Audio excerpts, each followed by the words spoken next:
Welcome, dear subscribers and curious listeners of my channel. Today, we're diving into a character who sparks two very conflicting reactions: deep respect and a ton of questions. Strange as it may sound, a Death Eater impersonating an aura ended up being one of the best defense against the dark arts teachers Hogwarts ever had.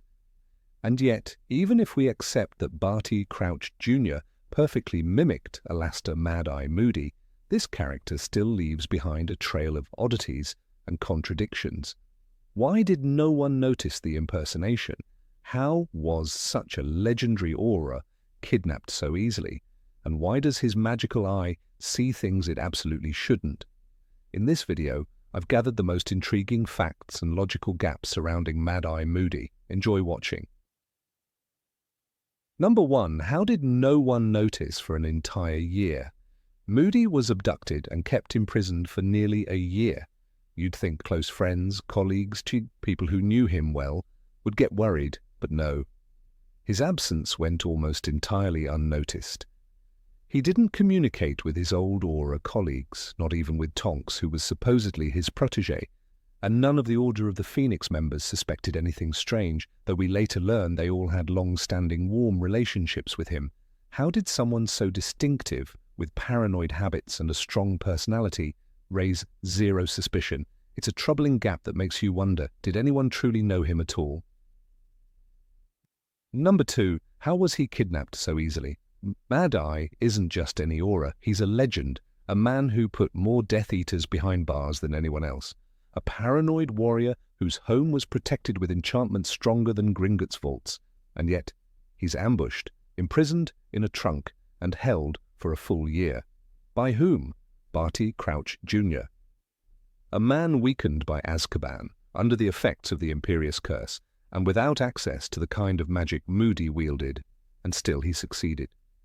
It casts serious doubt on the realism of the plot, and takes a bite out of the myth of the unbeatable Mad-Eye.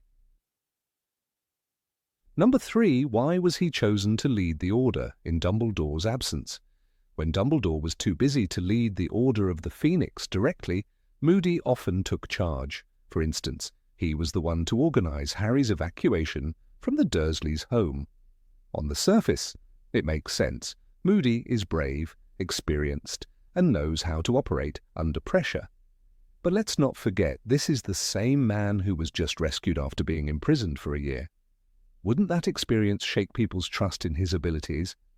Add in his difficult personality, his paranoia, and his tendency to assume the worst. Are those really leadership qualities? Was there no one else better suited for the job? Number 4. How did he fail to see through Snape? Moody was known for seeing through lies with a glance. His magical eye could pierce walls, objects, disguises. He was famously distrustful of anyone remotely linked to the Death Eaters. And yet, he never once voiced suspicion about Snape. Yes, Dumbledore vouched for Snape, but would that really stop a man as paranoid as Moody if he noticed odd behavior? Why didn't he ever question how Snape avoided Azkaban? This is one of the strangest blind spots in Moody's story. Number 5. How did Tonks become his protégé? Tonks, a young, bubbly, clumsy aura, claims Mad-Eye was her mentor. That implies a special bond and mutual trust, but she's practically the opposite of him: cheerful, impulsive, fond of jokes and romance. Meanwhile, he's grim, suspicious, and hardened by war. So why did this lifelong pessimist choose her to train? Maybe it was her courage or her metamorph magus abilities. Still, it feels like a stretch. Two characters with entirely opposing energies suddenly in a mentor-student relationship. The books don't give us enough to believe it. Number 6. Why did Harry feel no resentment at all? Let's think this through. Someone who looked like your professor deceived you for a year, manipulated your trust, and delivered you straight into Voldemort's trap. You'd expect psychological trauma, fear, maybe even fury. But Harry, he's completely fine with the real Moody. He shows no fear, no anger, no hesitation. He instantly separates the imposter from the actual man and continues to treat the real Moody like a trusted ally. That's quite the emotional turnaround, especially from someone who struggled with much smaller betrayals. Isn't it a little too smooth? Number 7, how could his magical eye see through Harry's invisibility cloak? And finally, the detail that continues to haunt fans.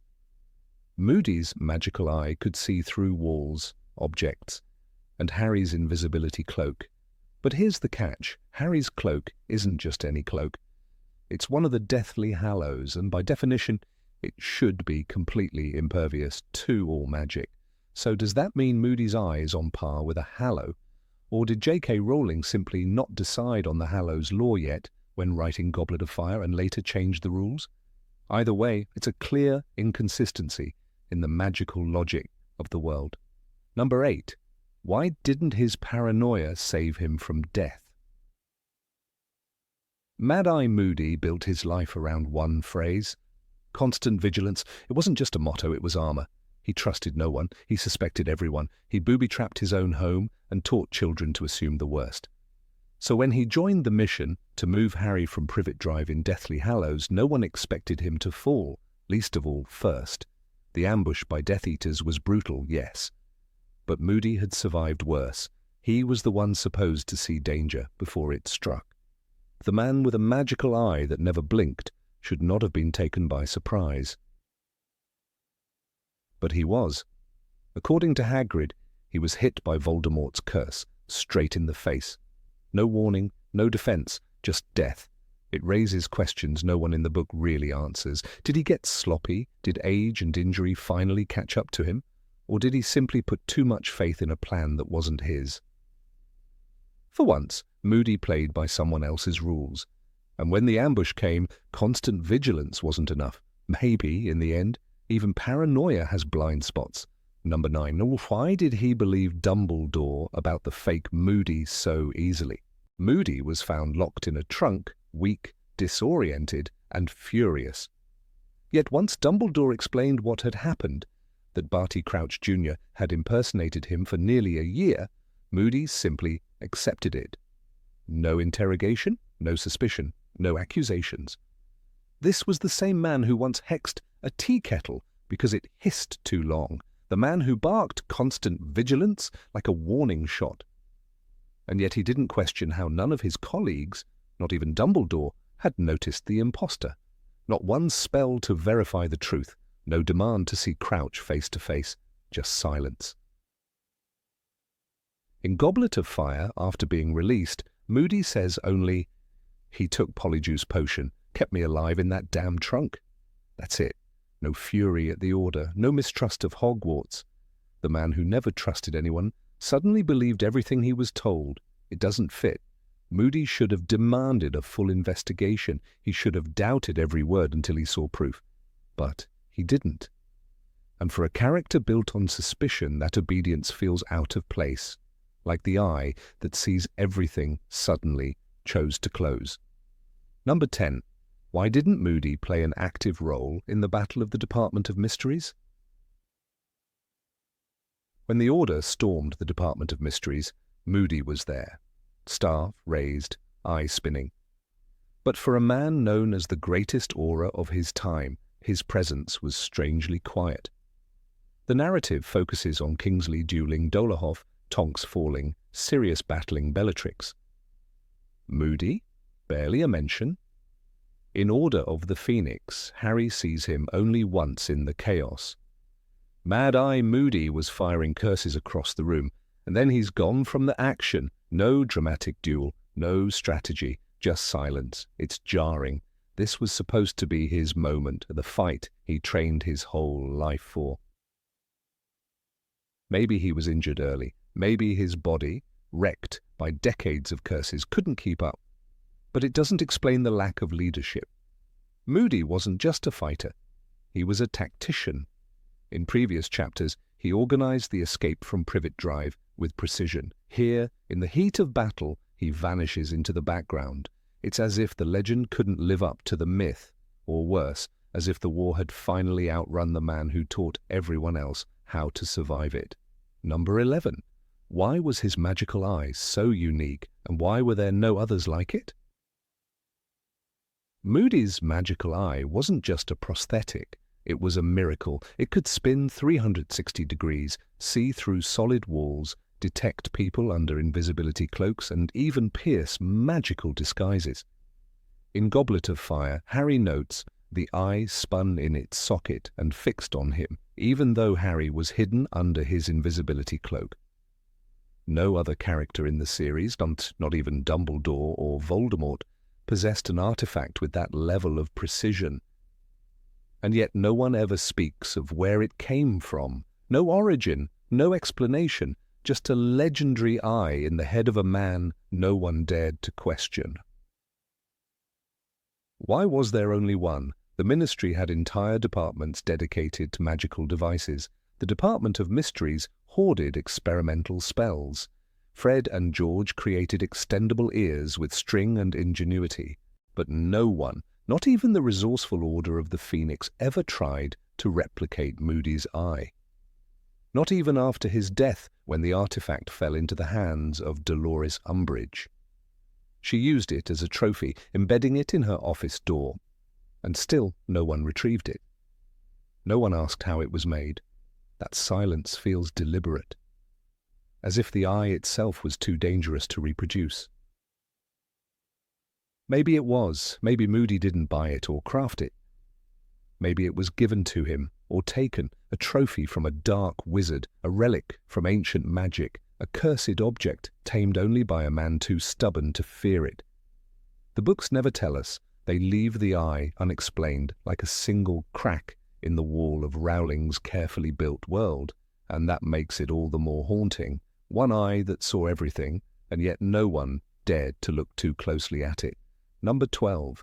Why did Moody cling to the lone wolf style for so long? Moody was never a man of shared burdens. He lived alone in a heavily guarded house filled with magical alarms, sneakerscopes, and deadly traps. Not out of flair, but necessity. His lifestyle wasn't a quirk. It was a fortress. Even within the Order of the Phoenix, where bonds ran deep, Moody kept a distance. When Tonks greeted him with her usual humor, in Order of the Phoenix, he didn't smile. He barely acknowledged her. She admired him. You could see it in the way she followed his lead, but Moody didn't let her in. Not her, not Kingsley, not even Arthur Weasley, despite decades of shared work. He watched everyone like they might turn on him at any moment. His mistrust wasn't random. It was built on survival. Moody had seen friends betray friends, allies fall under Imperius, trusted colleagues corrupted by fear. Maybe that's why he never changed. He believed that if he ever truly relied on someone else, he'd die for it. Ironically, that solitude became his greatest weakness. When Barty Crouch Jr. took his place, Moody had no one checking in on him regularly. No one noticed he was gone, not for months. The man who trusted no one ended up in a trunk, alone and forgotten, while his face was worn by the enemy. There's a bitter tragedy in that. Constant vigilance kept him alive, but it also kept him apart. Moody fought a war alone, even when surrounded by friends. And when it finally mattered most, no one was close enough to save him. Number 13. Why was his reputation so terrifying among wizards? People didn't just respect Alastor Moody, they feared him. Even members of the Order of the Phoenix spoke about him with a nervous kind of awe. Moody's been paranoid ever since he was in the Aura office, Arthur Weasley once muttered, lowering his voice like the name itself carried weight. The stories whispered in corridors weren't just about how many Death Eaters he caught, they were about how he caught them. Moody was known for firing first, asking questions later. He operated on instinct, suspicion, and a belief that anyone could be the enemy, even the people he was sworn to protect. During the First Wizarding War, Moody brought in more dark wizards than anyone else. Some, like Travers and Mulciber, were captured alive. Others never made it to trial. He used every legal method the ministry allowed, and possibly a few it didn't. He was given special permissions. "He's allowed a lot of leeway," said Kingsley Shacklebolt once, his tone careful. The ministry looked the other way when it came to Moody's tactics because he got results, but those results left scars, and not just on Moody, but on those who watched what he became to survive. Even Sirius Black, who trusted almost no one, once told Harry, "Moody's all right, but don't get too close to him."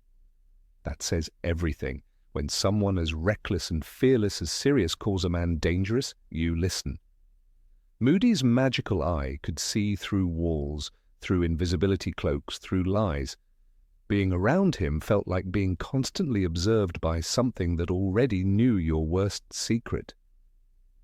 He made people uncomfortable, not because he was cruel, but because he was too effective, too precise, too unflinching in a world where most people needed denial to sleep at night. His face told the story. A carved ruin of scars, mismatched features, a permanently twisted mouth. Not the result of one curse, but dozens. He looked like someone who had survived battles no one else came back from. He was war, made flesh. That's why people feared him, not because he was evil, but because he reminded them what it costs to fight evil and win. Number 14, why didn't he expose Barty Crouch Jr. right away? Barty Crouch Jr. pretended to be Mad-Eye Moody for an entire school year. That alone is hard to believe, but even harder to accept is that he managed to fool everyone, including Dumbledore, while the real Moody was locked in a magical trunk just a few feet away. A trunk that was charmed with a 7-layered expansion spell holding a living man under the Imperious Curse. How did no one sense that kind of magic? In a castle where portraits whisper and staircases move, no one noticed a human being trapped in a box. Mad-Eye. Moody wasn't just any wizard, he was the most paranoid aura in the ministry's history. He created magical traps in his own home, cast spells against his own teacups, and once turned an entire broom cupboard into a self-resetting prison ward.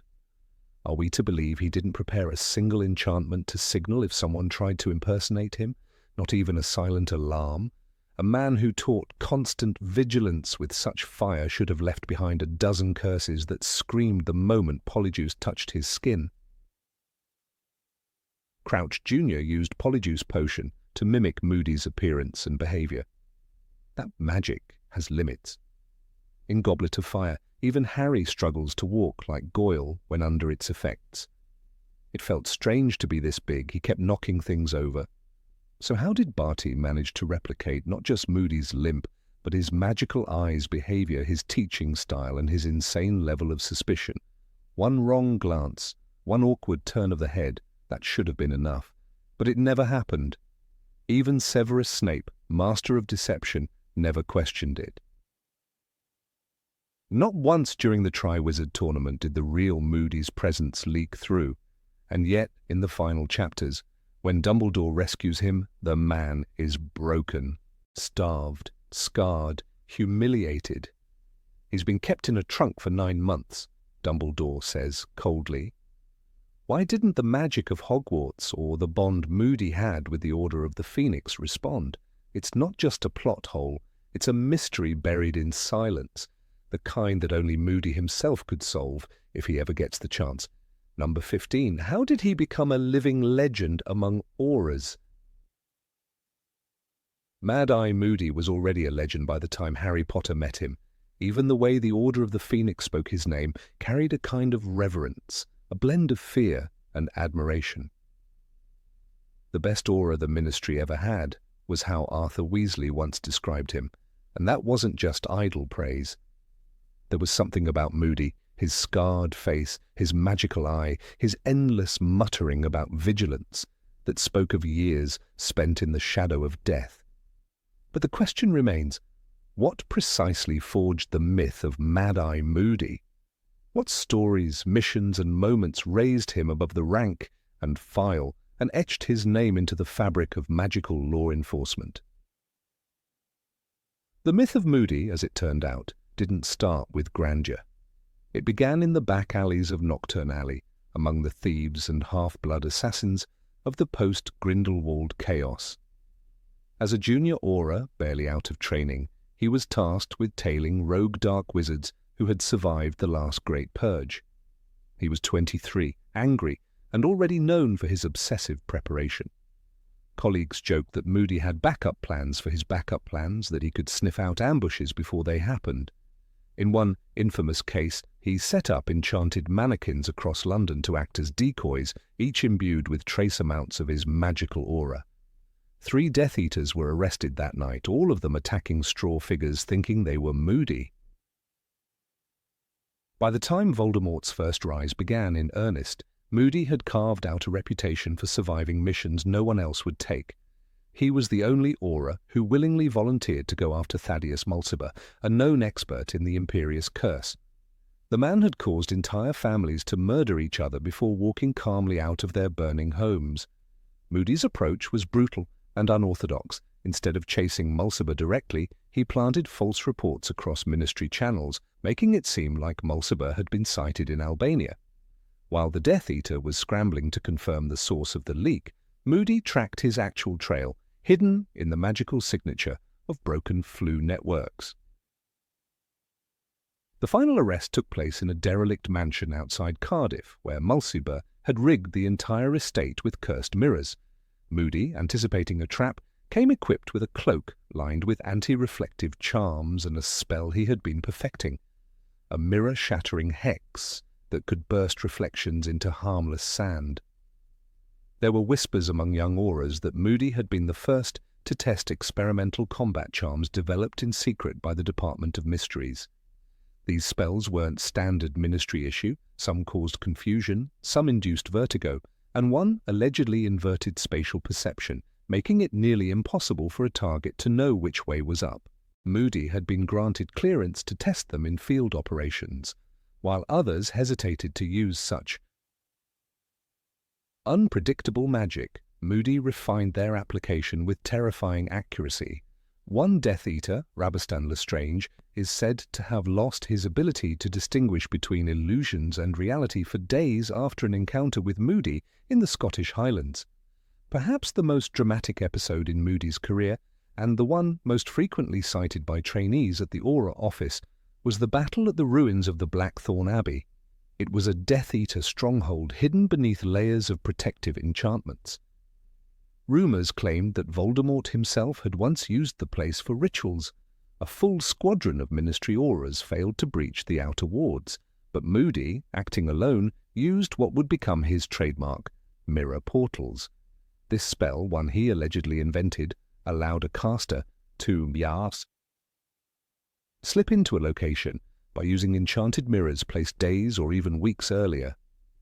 Moody had disguised the mirrors as old relics, sneaking them into the abbey via trade caravans and false donations. On the night of the operation, he entered the fortress through the glass face of a wall-mounted relic and caught the Death Eaters mid-ritual.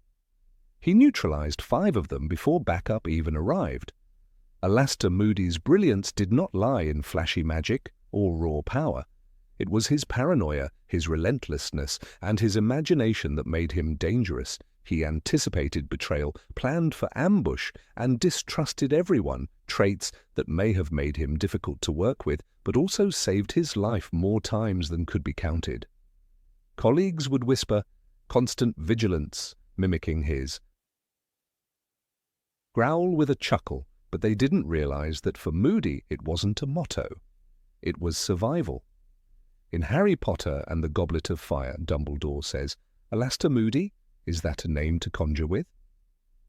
Even Dumbledore, the most formidable wizard of his age, considered Moody a force of nature. That respect came from shared history.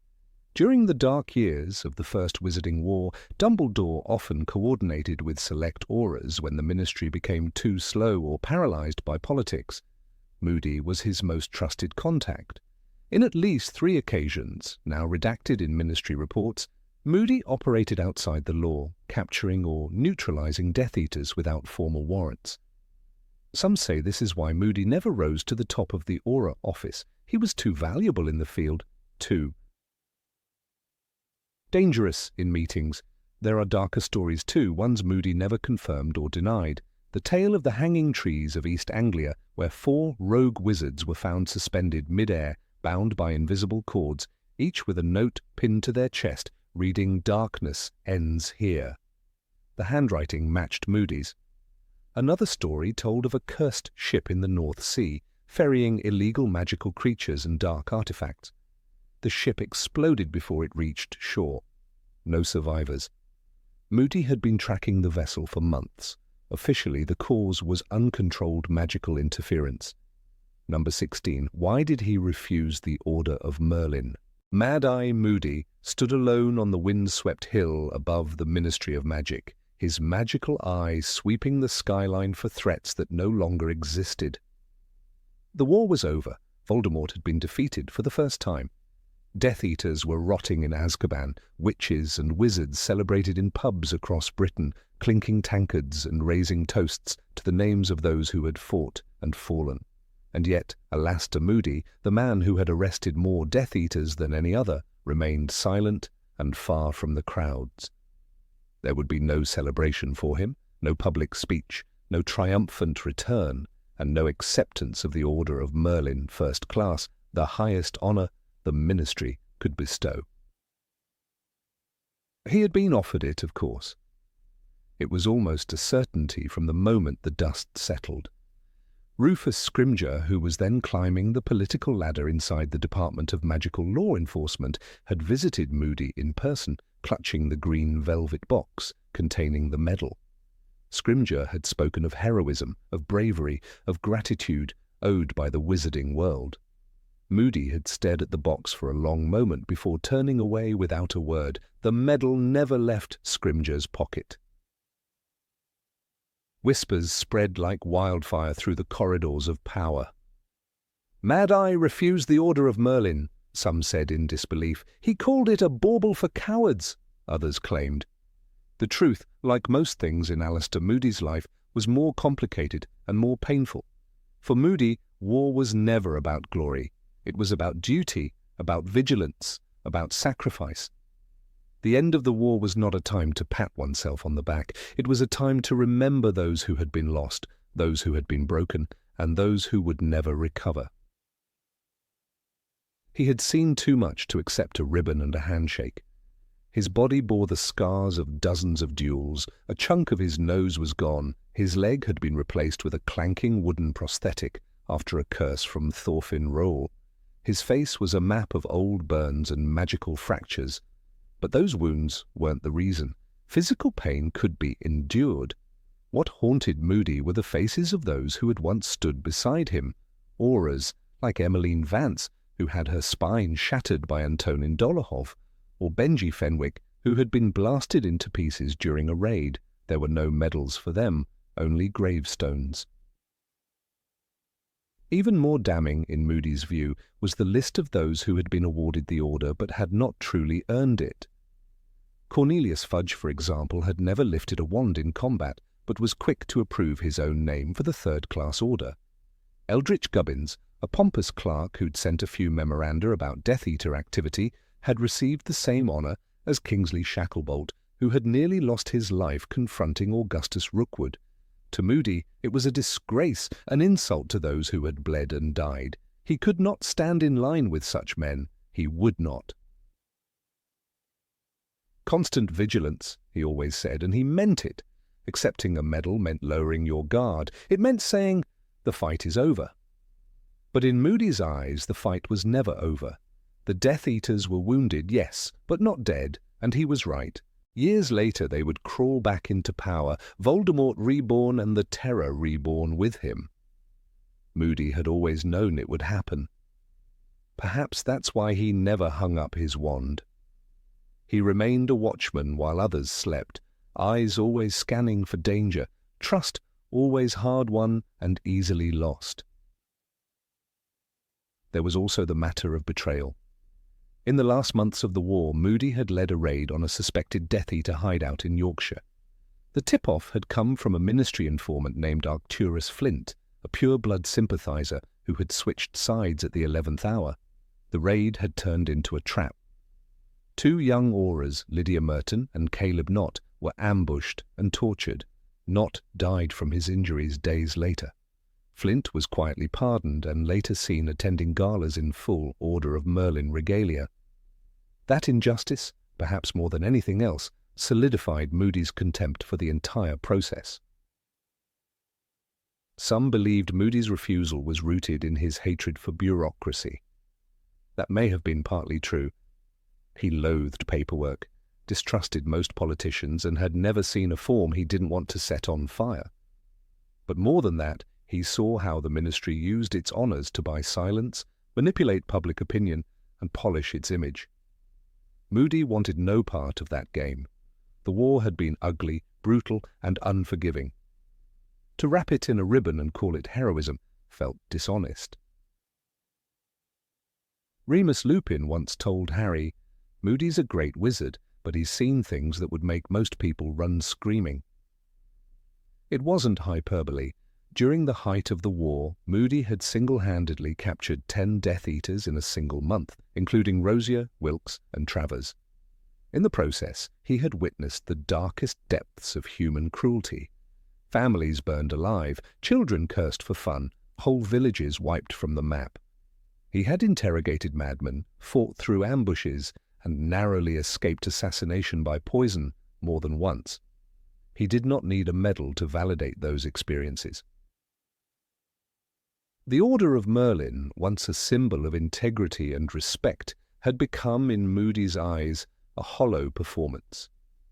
He remembered when Dumbledore had received his first-class order for defeating Grindelwald.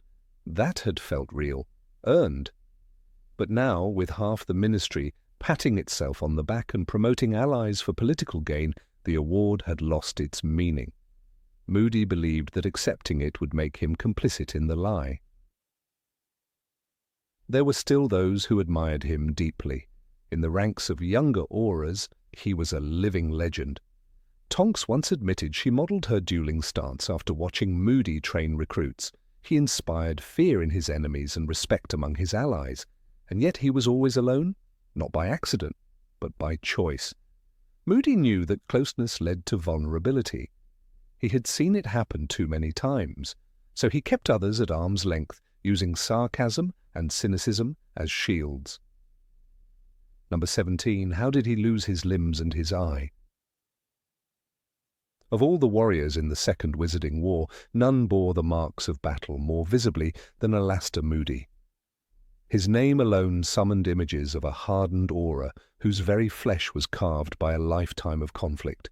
The magical eye that spun in his skull like a restless predator, the wooden leg that struck the floor with unyielding rhythm, and the deep scars running like fault lines across his face. Each was a silent witness to a violent history that was never truly told. In the world J.K. Rowling conjured, where even portraits whispered secrets and wands remembered their masters, it remains one of the most glaring omissions that the saga of how Alastor Moody lost his eye, his leg, and much of his flesh was never fully explored. The books only ever offer crumbs of context. In Harry Potter and the Goblet of Fire, Moody, or rather Barty Crouch Jr., impersonating him, is described by Dumbledore as the consummate aura, someone who sacrificed much in the fight against the dark arts.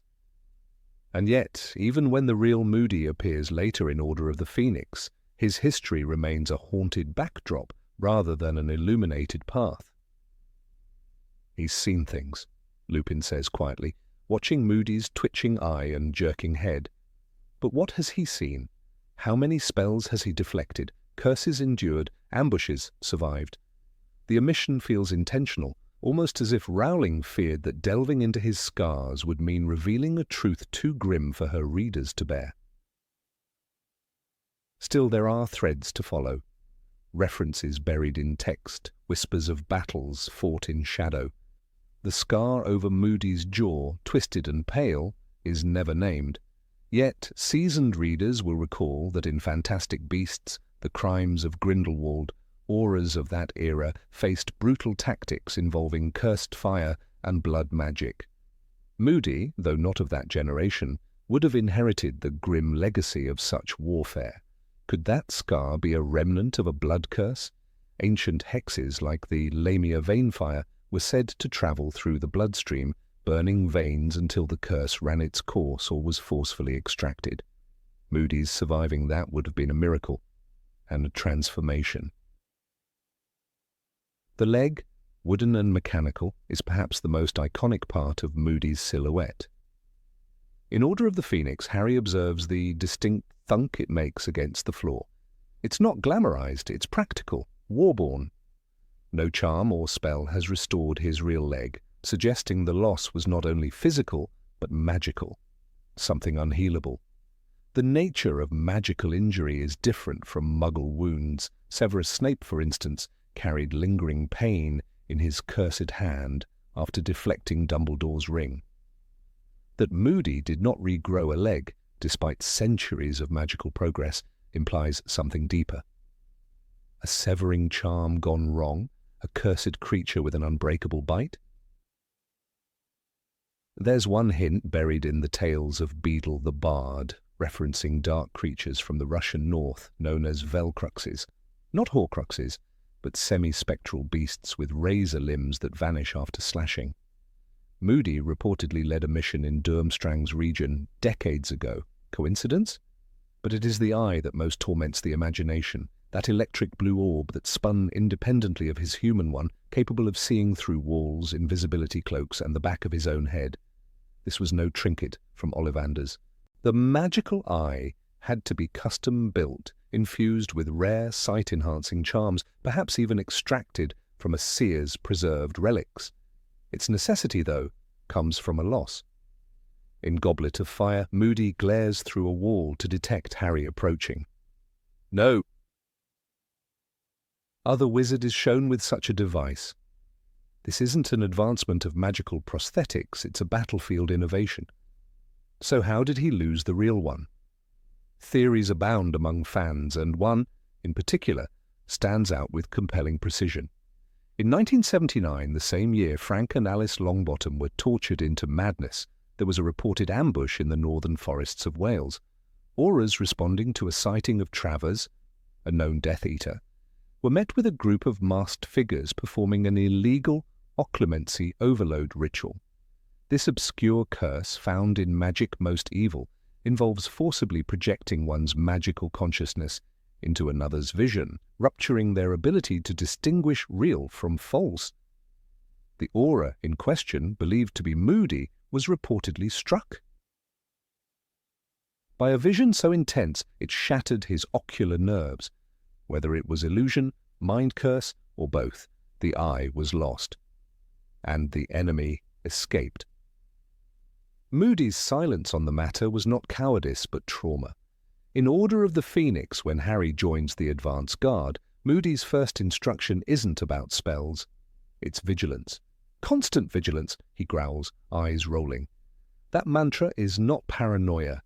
It's a vow carved from an experience where he wasn't vigilant enough and paid the price in flesh and vision. It's why his eye spins. He'll never be caught off guard again. There is one fleeting reference in Half-Blood Prince where Tonks mentions that Moody has a grudge against Antonin Dolohov. Why? The books never elaborate. But Dolohov, a brutal Death Eater known for using non-verbal flame whip hexes, was one of Voldemort's most savage followers. His wand was said to emit purple-black slashes, not dissimilar from the one that scarred Moody's face. It's not hard to imagine that in a confrontation in the early 1980s, perhaps during the purges after Voldemort's fall, Dolohov ambushed Moody. The injuries sustained might have taken his leg and jaw. The Ministry hushed many of these missions, protecting public morale, but the scars remained. Number 18, was he ever married? Alastor Mad-Eye Moody was never described as a man of warmth, nor of family, nor of sentiment. In the world of Harry Potter, he stood as a hardened symbol of vigilance, justice, and the scars that linger after war. And yet, for all the depth J.K. Rowling afforded to even the most minor characters, Moody's personal life remains disturbingly silent. No wife, no children, no anecdotes of youthful romance or faded photographs of long-lost sweethearts. It is this silence that raises the question, was Alastor Moody ever married? And if not, what haunted corner of his past closed the door on love forever? In the Order of the Phoenix, Moody is described as the consummate auror, a man who caught more Death Eaters than any other wizard of his time. His reputation was built not on charm or alliances, but on sheer survival and strategy. It is easy to believe that such a life left no room for tenderness, but war does not make people loveless. It often creates an urgent hunger for human connection, the desperate need to find something pure amid the carnage. Moody, then, must have felt that hunger. He must have once stared across a battlefield or an interrogation chamber and wished he were anywhere else with someone he loved. But he never speaks of anyone. The absence is too deliberate. There is one moment in the books that could be read as a glimpse into Moody's guarded past. In Goblet of Fire, when Barty Crouch Jr. impersonates Moody using Polyjuice Potion, he mentions to Harry, "You've got to know your enemies, Potter, even inside your head." Many readers dismiss this line as a product of Barty's own madness, but Rowling later confirmed that Crouch drew heavily from Moody's personality. That philosophy, paranoia turned doctrine, suggests a man who lost something irreplaceable to betrayal, perhaps a friend, perhaps more. What if that loss was personal? What if Moody once loved a woman who believed, as he did, in justice and the pursuit of truth? A fellow auror, maybe, someone like Dorcas Meadows, a name mentioned only briefly by Dumbledore in Order of the Phoenix, who says, "Dorcas Meadows was murdered personally by Voldemort." Dumbledore speaks of her with rare sorrow. Could she have been close to Moody? She was brave, talented, and part of the Order. She died too young. If there had been something between them, Moody would have buried it deeper than the grave. That was his way. Moody's face, grotesquely scarred and twisted, tells the story of a man who lost more than limbs in the war. We are told he lost an eye, a leg, part of his nose. But what of the wounds no healer could repair? If his partner fell in battle, perhaps during the First Wizarding War, would he not have withdrawn from all emotion, deeming it too costly a weakness? Would he not have become the very symbol of isolation and caution we see in the books? Another possibility lies in the relationship between Moody and Emmeline Vance. Vance was another member of the original Order, elegant, sharp-eyed, and silent. She is killed in Half-Blood Prince, and Moody's reaction is never shown. But one must wonder if her death reopened old wounds. Was there once a closeness, perhaps never declared, between the two? Moody was the sort of man who would love in silence, who would write his heart in gestures rather than words. A protective spell, a shoulder offered after a mission, a rare smile. These things would be more precious than sonnets to a man like him. Moody's paranoia is also telling. "Constant vigilance," he barks throughout the series. It is not a motto, it is a scar carved into him by repeated trauma. What makes a man check every mirror, every shadow, every plate of food, unless he has seen love ripped away by a moment's carelessness? His enemies were legion. The Death Eaters hated him, the Ministry distrusted him, and yet he remained loyal to the cause, sacrificing not just safety but normalcy. Could it be because he once chose love and paid for it? There's a haunting theory that Moody once trained a promising young auror who fell in love with him. She might have been idealistic, courageous, perhaps fresh from Hogwarts. Her name lost to time, her body buried under a Ministry report marked classified. Moody, never one for sentiment, may have discouraged her affections. But love, once seeded, grows in silence. Perhaps she died on a mission he led. Perhaps he blamed himself. Perhaps he swore never again to let anyone grow close enough to suffer because of him. This would explain his coldness, his solitary nature. He trained Tonks, but with visible distance. He protected Harry, but with gruff detachment. He never called anyone dear. It is often overlooked that Moody never speaks of family. In the wizarding world, where lineage is paramount, this is unusual. Even battle-hardened warriors like Kingsley Shacklebolt or Daedalus Diggle have social circles. Moody remains alone, no portraits, no visits to the burrow, no mention of childhood friends or siblings. A man does not become this empty unless he has chosen, deliberately, to remain that way. Was there once a home, a woman who waited until the waiting killed her hope? Or did he once hold a newborn in his arms, only to bury them weeks later when the Death Eaters struck? Consider the First Wizarding War. It was long, brutal, and filled with betrayals. Moody was on the front lines. He would have seen friends turn into enemies, lovers turn into informants. Perhaps he once confided in someone who used his trust against him. Perhaps a romantic partner betrayed the order, or worse, was secretly a Death Eater. The wound of that betrayal would be deeper than any magical curse. Trust for Moody was not a virtue. It was a luxury he could not afford again. There is another silence that speaks volumes. When Moody is killed in Deathly Hallows, the reaction of the Order is sorrowful but not deeply personal. No one says, "His poor wife." No one writes to a child. No belongings are passed to a grieving widow. Even Dumbledore's death evoked more personal mourning. This reinforces the sense that Moody had no one left.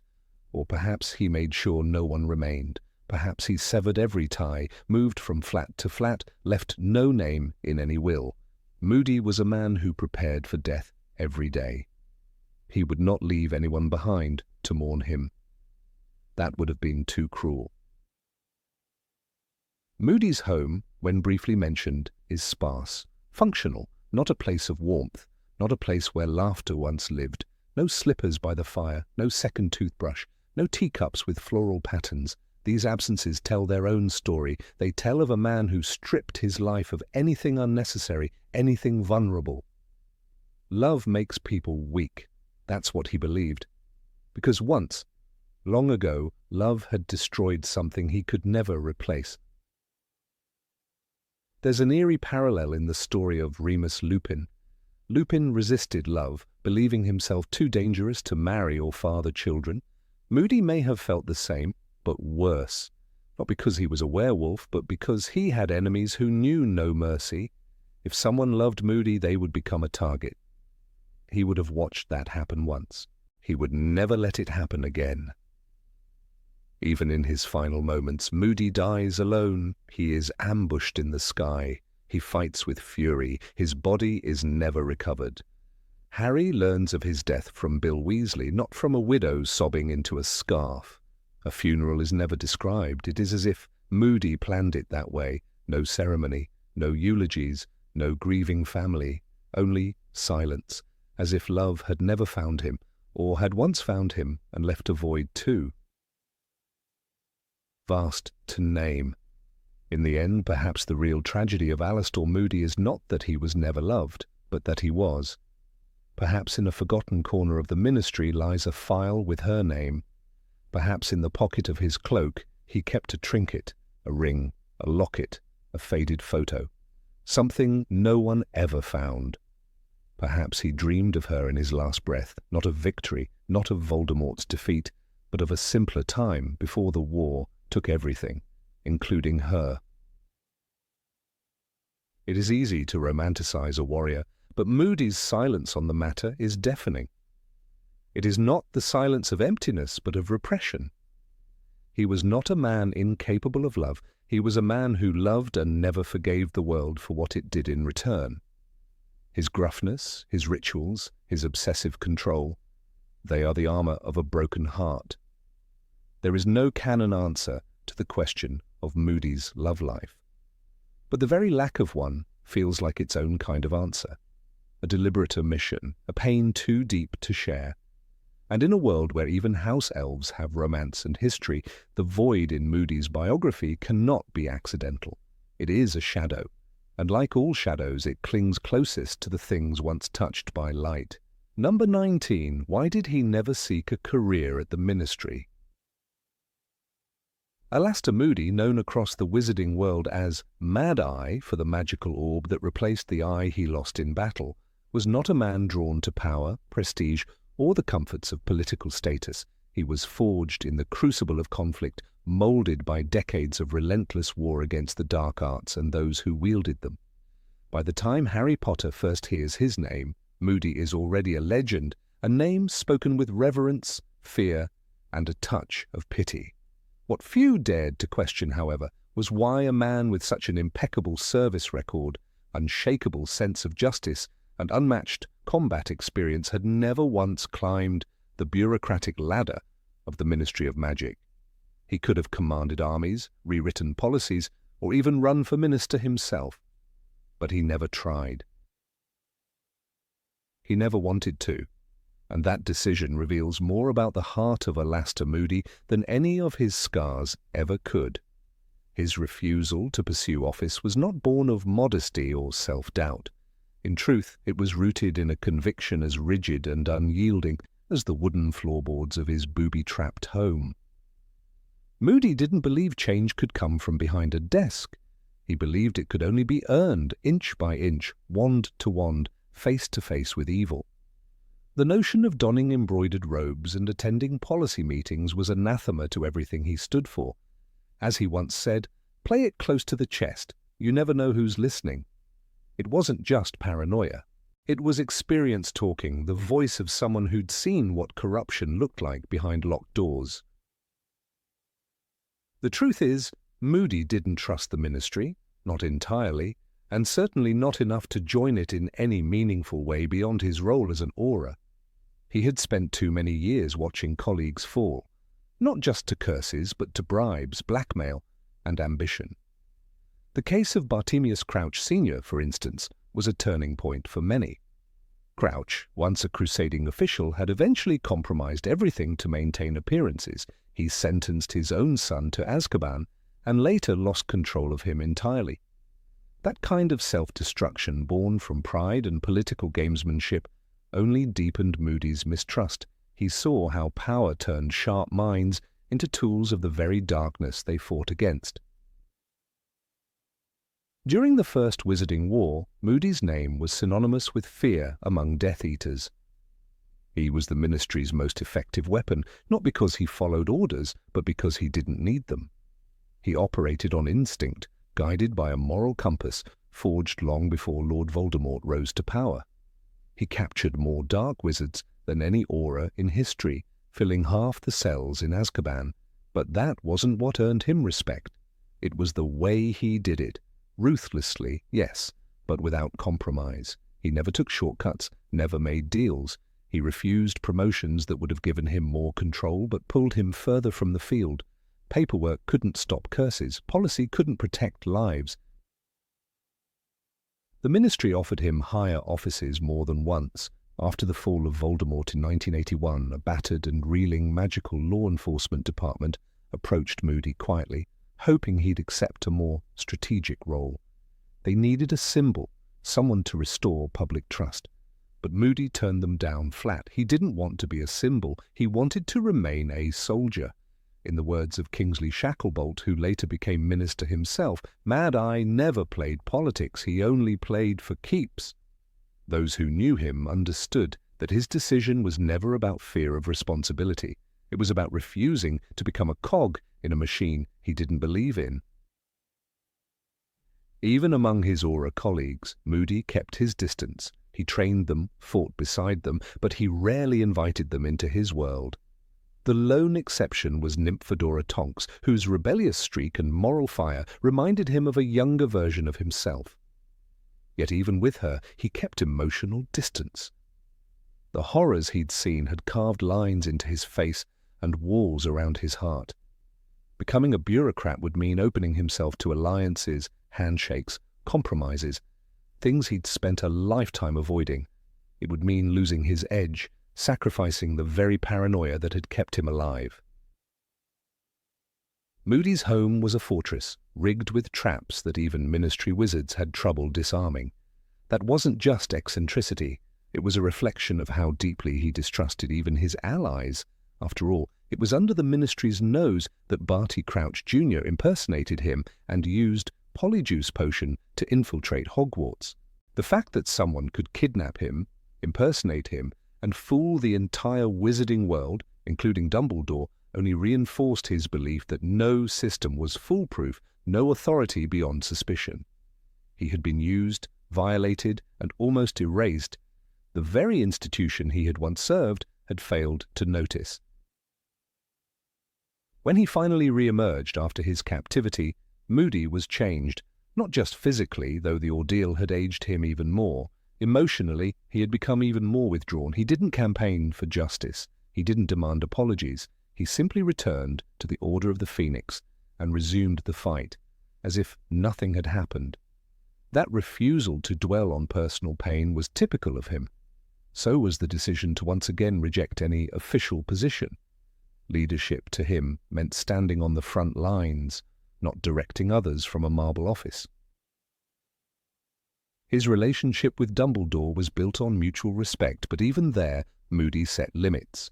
He agreed to guard Harry Potter not because Dumbledore ordered it, but because he believed it was necessary.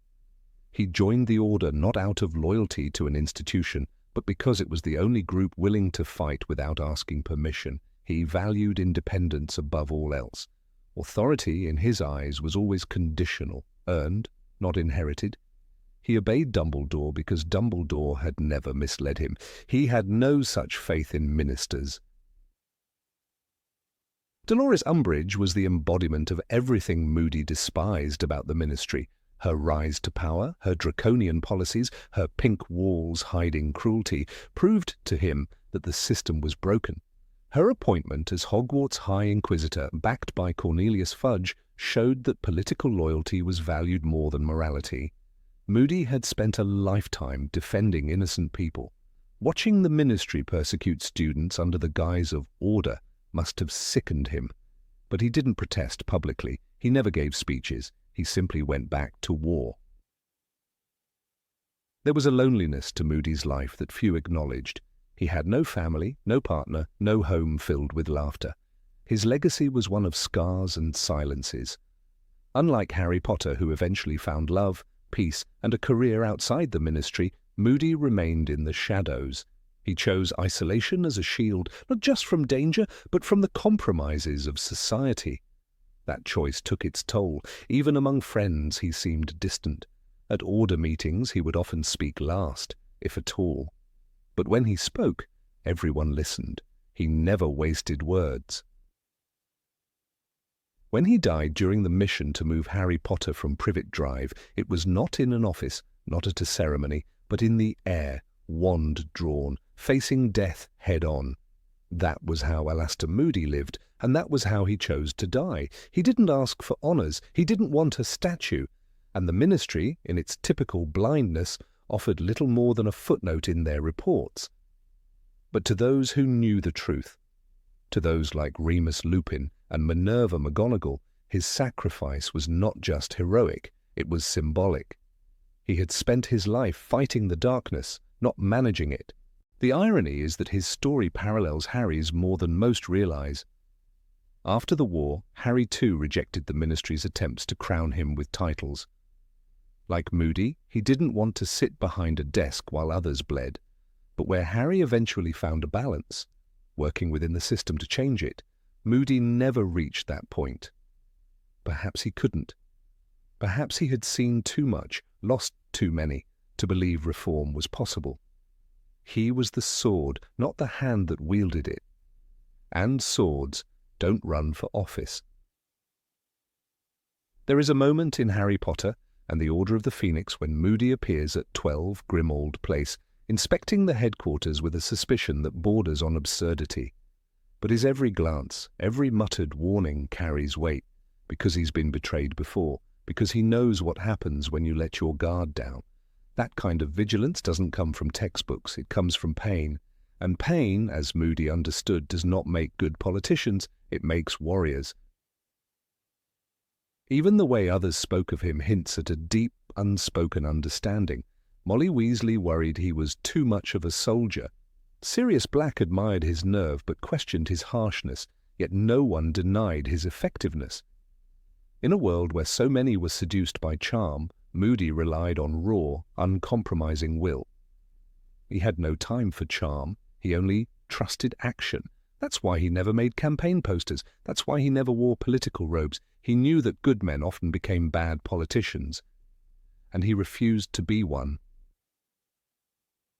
There's no denying that Moody would have been an effective head of magical law enforcement.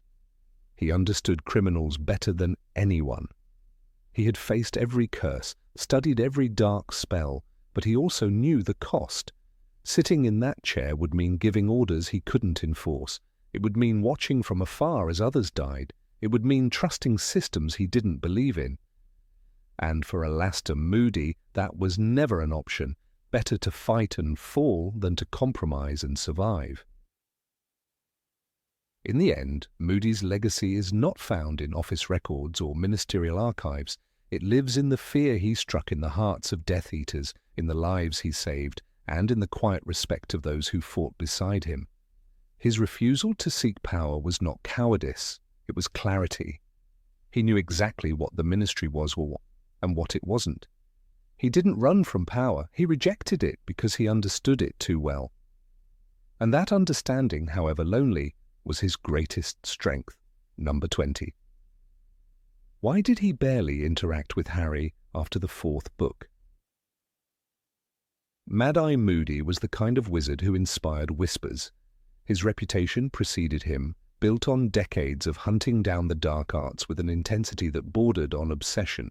When he finally appeared in Harry Potter's 4th year, there was a sense of awe, even from seasoned professors. He was the real deal, scarred, paranoid, powerful, and endlessly vigilant. But what followed was a betrayal, unlike any other. For an entire school year, Harry never actually met the real Mad-Eye Moody. Instead, he had been under the watchful eye of Barty Crouch Jr., a Death Eater in disguise. That impersonation, and everything Harry endured because of it, should have forged a deep personal connection between him and the real Alastair Moody once he was rescued from the trunk. Yet strangely, that connection never came. After the chaos of the 3rd task, when Harry returned, clutching Cedric's lifeless body, something unspoken broke. Dumbledore took control, guiding Harry through the trauma. Sirius offered comfort, McGonagall her stern loyalty, Molly Weasley her maternal warmth. But Moody, the actual Moody, the man whose face had been used to deceive, manipulate, and endanger, did not step forward with any visible concern. One would expect him to offer guidance, perhaps a quiet apology, even a firm promise of protection. But nothing of that sort happened. His absence was not just a narrative void, it was an emotional one too. By the time of the next school year, the Order of the Phoenix had reassembled. Headquarters buzzed with familiar and unfamiliar faces: Lupin, Tonks, Kingsley, Mrs. Weasley, and even Mundungus Fletcher. Moody was present as well. He stood in the shadows, his magical eye constantly spinning, but his interactions with Harry were surprisingly minimal. He provided protection, yes. He helped escort Harry from the Dursleys to Grimmauld Place, watched over him from a distance. But the emotional connection was absent. There were no long talks about what had happened in the graveyard, no training sessions, no discussions of defense.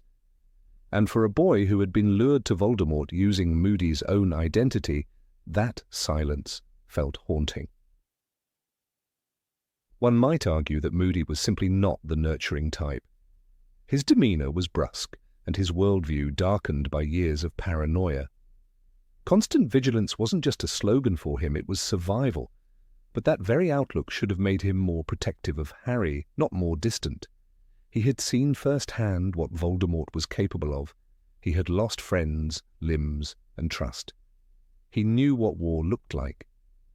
It is therefore deeply perplexing that he didn't take a more proactive role in preparing Harry for what was to come.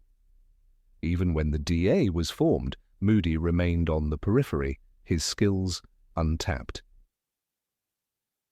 In Order of the Phoenix, the most one gets from Moody are cryptic remarks and flashes of gruffness.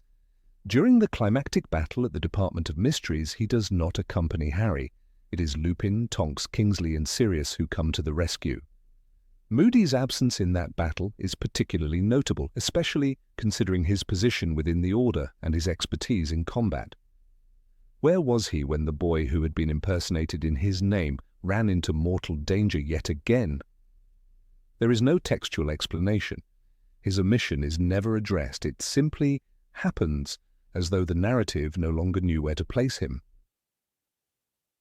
One might speculate that J.K. Rowling struggled to reintegrate Moody into the story without overlapping him too much with Lupin or Sirius. The role of protector and mentor had already been filled. But within the world itself, the question lingers. The man who had his identity stolen, the man whose likeness was used to trick a child into a trap, seemed unwilling or unable to build a bridge to that child once the danger was past.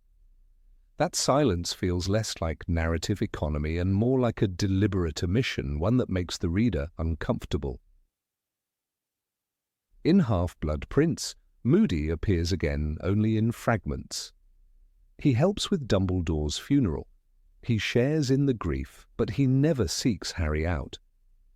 Even when Scrimgeour attempts to recruit Harry and the Ministry begins to crack under Voldemort's growing power, Moody remains a ghost in the background. This is a man who once led the Auror Office, who fought in the First Wizarding War, who was more intimately familiar with the inner workings of the dark arts than almost anyone. His insight would have been invaluable to Harry. Yet there is no mention of a private conversation, no strategy session, no heartfelt exchange. Their relationship is never allowed to grow beyond a cold, distant acknowledgement. When the Order plans to extract Harry from Privet Drive in Deathly Hallows, Moody is there, stern, tactical, brave.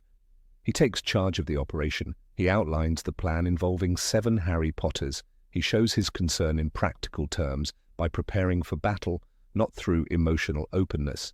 It's the only time we see him truly invest in Harry's safety, and even then it's mechanical. The real Mad-Eye Moody finally steps up to protect the real Harry Potter. But it comes too late, and the cost is fatal. Moody is struck down by Voldemort during the escape. His body never recovered. His death, like his presence, is swallowed by silence. There is a cruel irony in Moody's demise. The man whose identity was used to destroy nearly everything is himself erased, without justice or closure. Harry never gets a moment to speak to him properly, never receives a personal apology, never hears his thoughts about what happened during the Triwizard Tournament. We are left to wonder, did Moody feel shame? Did he feel responsible? Did he avoid Harry out of guilt? Or did he, in his own hardened way, believe that the best thing he could do was to keep his distance and let others handle the emotional fallout? What makes this question even more compelling is the fact that Moody was not merely impersonated, he was violated. His body, mind, and soul were kept in a magical prison. He was used like a puppet, and yet he did not seem to want to engage with the victim of that deception. Perhaps that speaks to his own trauma. Perhaps he saw too much of his own helplessness mirrored in Harry's eyes. Maybe that confrontation was something he couldn't emotionally survive. But this remains speculation. The text gives us no firm answers, and that absence echoes louder with every reread. There's a particular moment in Order of the Phoenix when Harry is sorting through the photograph of the original Order. Moody points to each member, alive, dead, disappeared. It's one of the rare times he speaks directly to Harry in a personal tone. He tells him, "That's Edgar Bones, brother of Amelia Bones. They got him and his family too." His voice is like gravel, but his gaze is unwavering. In that moment, there's something close to connection, a shared understanding of loss, of war, of what lies ahead. But it's brief, and Moody never follows up on it. The wall goes back up. The more one looks at the timeline, the more jarring the gaps become. Moody is involved in many crucial operations. He's present at critical moments. He's not sidelined entirely, but the relationship between him and Harry remains frozen. Even in times of danger, when adult guidance is needed most, Moody does not step in. During the catastrophic events at the end of Half-Blood Prince, when Dumbledore dies and the Order is thrown into disarray, Moody's reaction is not explored. There are no private words to Harry, no insight offered, no protection extended. Again, he fades into the fog. Could it be that Moody simply didn't trust himself anymore? That after being impersonated so completely, he questioned his own instincts? That perhaps his legendary paranoia, once his greatest asset, now kept him from forming new bonds? Or maybe he viewed Harry not as a child to mentor, but as a soldier in a war that had no time for tenderness. If that is the case, it would align with Moody's hardwired pragmatism, but it would also cast a tragic shadow over his final years. And still, the emotional logic fails. One would think that someone like Moody, fiercely loyal, shaped by war, hardened by loss, would be particularly drawn to Harry's suffering, would see in him the same reckless courage that he once saw in his fallen comrades, would recognize the trauma, the weight, the isolation, would offer guidance, not warmth, perhaps, but strategy. And yet Moody never does. Not once does he sit Harry down and say, "Here's what you need to know." That silence is not only narrative, it's symbolic. Even when Moody dies, Harry's reaction is muted. There is grief, of course, there is respect, but there is no devastation. The connection had never been forged. His death is another stone on Harry's back, not a tear in his heart. And that in itself is telling. For a man who should have been part of Harry's inner circle, Moody remained always on the edges, present, powerful, but ultimately unreachable. The tragedy is double-edged. Moody never got to redeem himself in Harry's eyes, and Harry never got the mentor he might have needed. Their connection was broken before it ever truly began. It was an opportunity lost, not by accident, but by design. Whether it was trauma, narrative restraint, or sheer oversight, the silence between them tells a story of its own. One of war, of mistrust, of paths that crossed only in shadows, never in light. And that silence speaks louder than words. Number 21. Why did he always carry a flask and refuse to eat at school? Mad-Eye Moody was a legend long before Harry Potter first heard his name. Auror, warrior, survivor. Alastor Moody was known for his ferocity in battle and his unparalleled paranoia. But one small habit, rarely explained in the books, always intrigued readers: his refusal to eat food prepared by others. At Hogwarts during the Triwizard Tournament, Moody, rather Barty Crouch Jr., disguised as Moody, never touched the food served in the Great Hall. He drank only from his own hip flask, tightly clutched, and always within reach. Though the man inside the flask was not the real Moody, this peculiar habit, according to Dumbledore and others, was entirely in line with the real man's behavior. This opens a strange window into the psyche of the real Alastor Moody, a man so gripped by fear, or perhaps by experience, that he trusted no meal and no cook except himself. Paranoia, of course, is the simplest answer. It's the word most frequently used to describe Moody, often even by his closest colleagues. But paranoia does not appear from thin air. Not in a man like Moody, who gave decades of service to the Ministry of Magic, who hunted the darkest witches and wizards in Britain, and who paid for his loyalty with a battered body. The magical eye, the gnarled face, the heavily scarred skin, the limp. These weren't products of age, but evidence of a war fought too long, too hard. Moody's refusal to eat shared food may have been painted as a symptom of a deteriorated mind, but there are reasons to believe it was grounded in experience, not delusion. The Department of Magical Law Enforcement had long operated under secrecy and danger, but during the First Wizarding War, Moody was its most brutal sword. He captured countless Death Eaters, sending them to Azkaban one by one, and never once let his guard down. He's retired, used to be an Auror, still got his old habits, Arthur Weasley tells Harry, but even in retirement, Moody kept one hand on his wand and the other on his hip flask. No one ever asked what was inside it. Most assumed it was just water, or something stronger like fire whiskey. But what if it wasn't drink at all but a remedy? A potion for lingering symptoms of old injuries, or worse, a last line of defense against an old threat? One theory among fans holds that Moody was indeed poisoned during his early years, not by a Death Eater in battle, but by someone far more cunning, someone he trusted. The name often floated in whisper is Wilkes, a now-deceased Death Eater whom Moody reportedly brought in personally. According to a rare mention in Order of the Phoenix, Wilkes was one of the baddies taken down, in the days when you could still curse them before they cursed you. But what if Wilkes wasn't brought in by force? What if he surrendered, played the part of the repentant, and managed to get close to Moody during that vulnerable window between arrest and sentencing? An offer of tea, a shared meal, a handshake, trust betrayed in the quietest, most mundane moment. Poisoning is not flashy in the magical world. Most dark wizards use curses, hexes, and the killing curse, but potions, slow, invisible killers, have always existed in the arsenal of the patient. Moody, who had seen every trick in the book, would not fall for a basic hex. But poison could have slipped past even his defenses, especially if delivered not by a stranger, but by a colleague, someone in the ministry, someone who handed him a cup of coffee. From that point on, his distrust might have taken root, grown like a weed, fed by fear and memory. That single betrayal could have been the reason Moody never ate again without preparation he could personally verify. Dumbledore, who knew Moody for decades, never commented on this habit directly, but respected it. At the start of the Triwizard Tournament, he introduces Moody with affection and gravity. "Alas to Moody," he says, "a man who has given his entire life to the service of the ministry."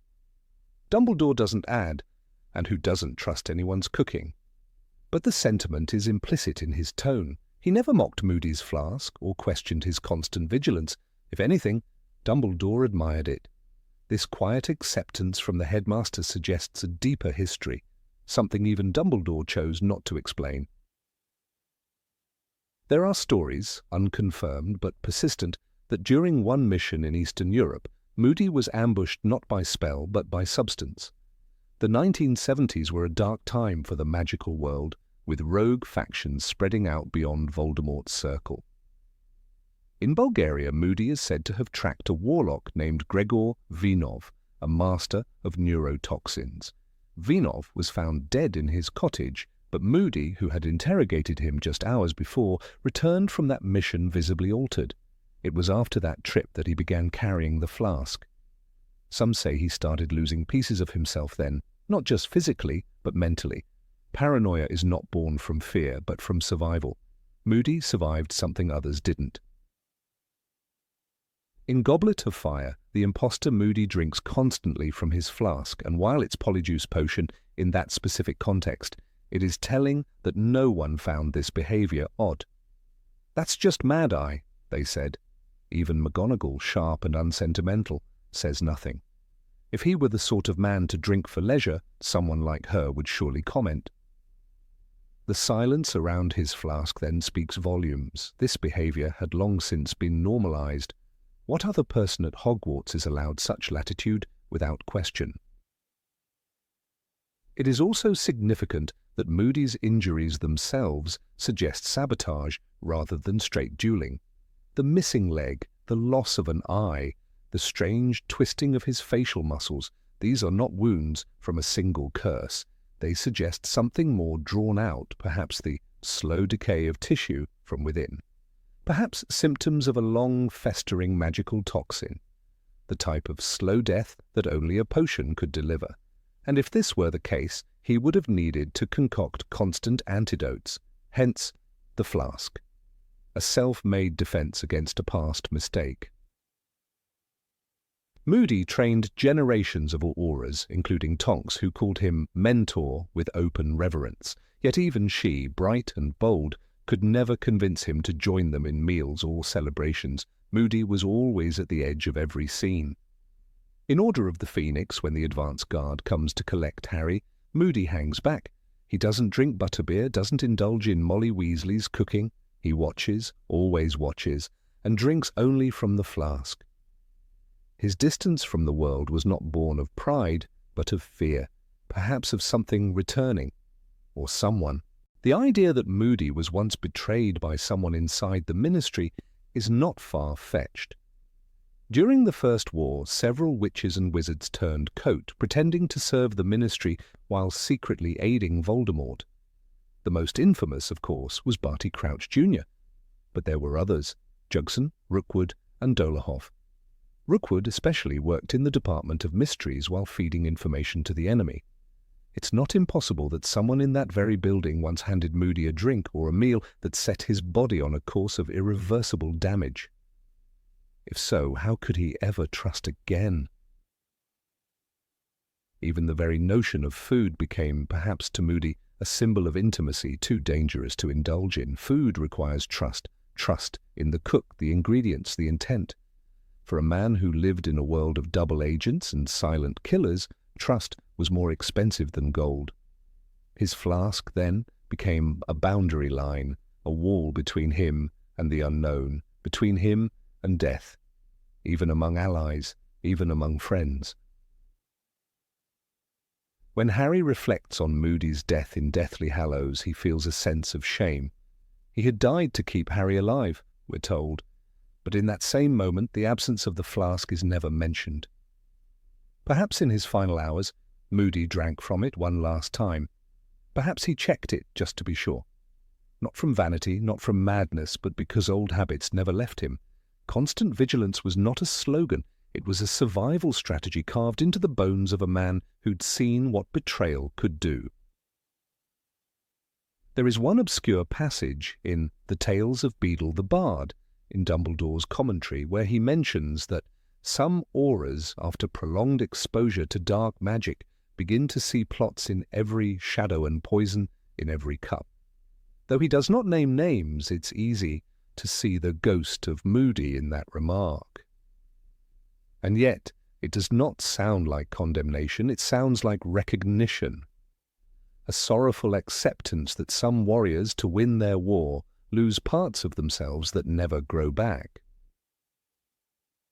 If Moody's flask held more than drink, if it held elixirs, neutralizers, or calming draughts, it makes sense why he never let it go.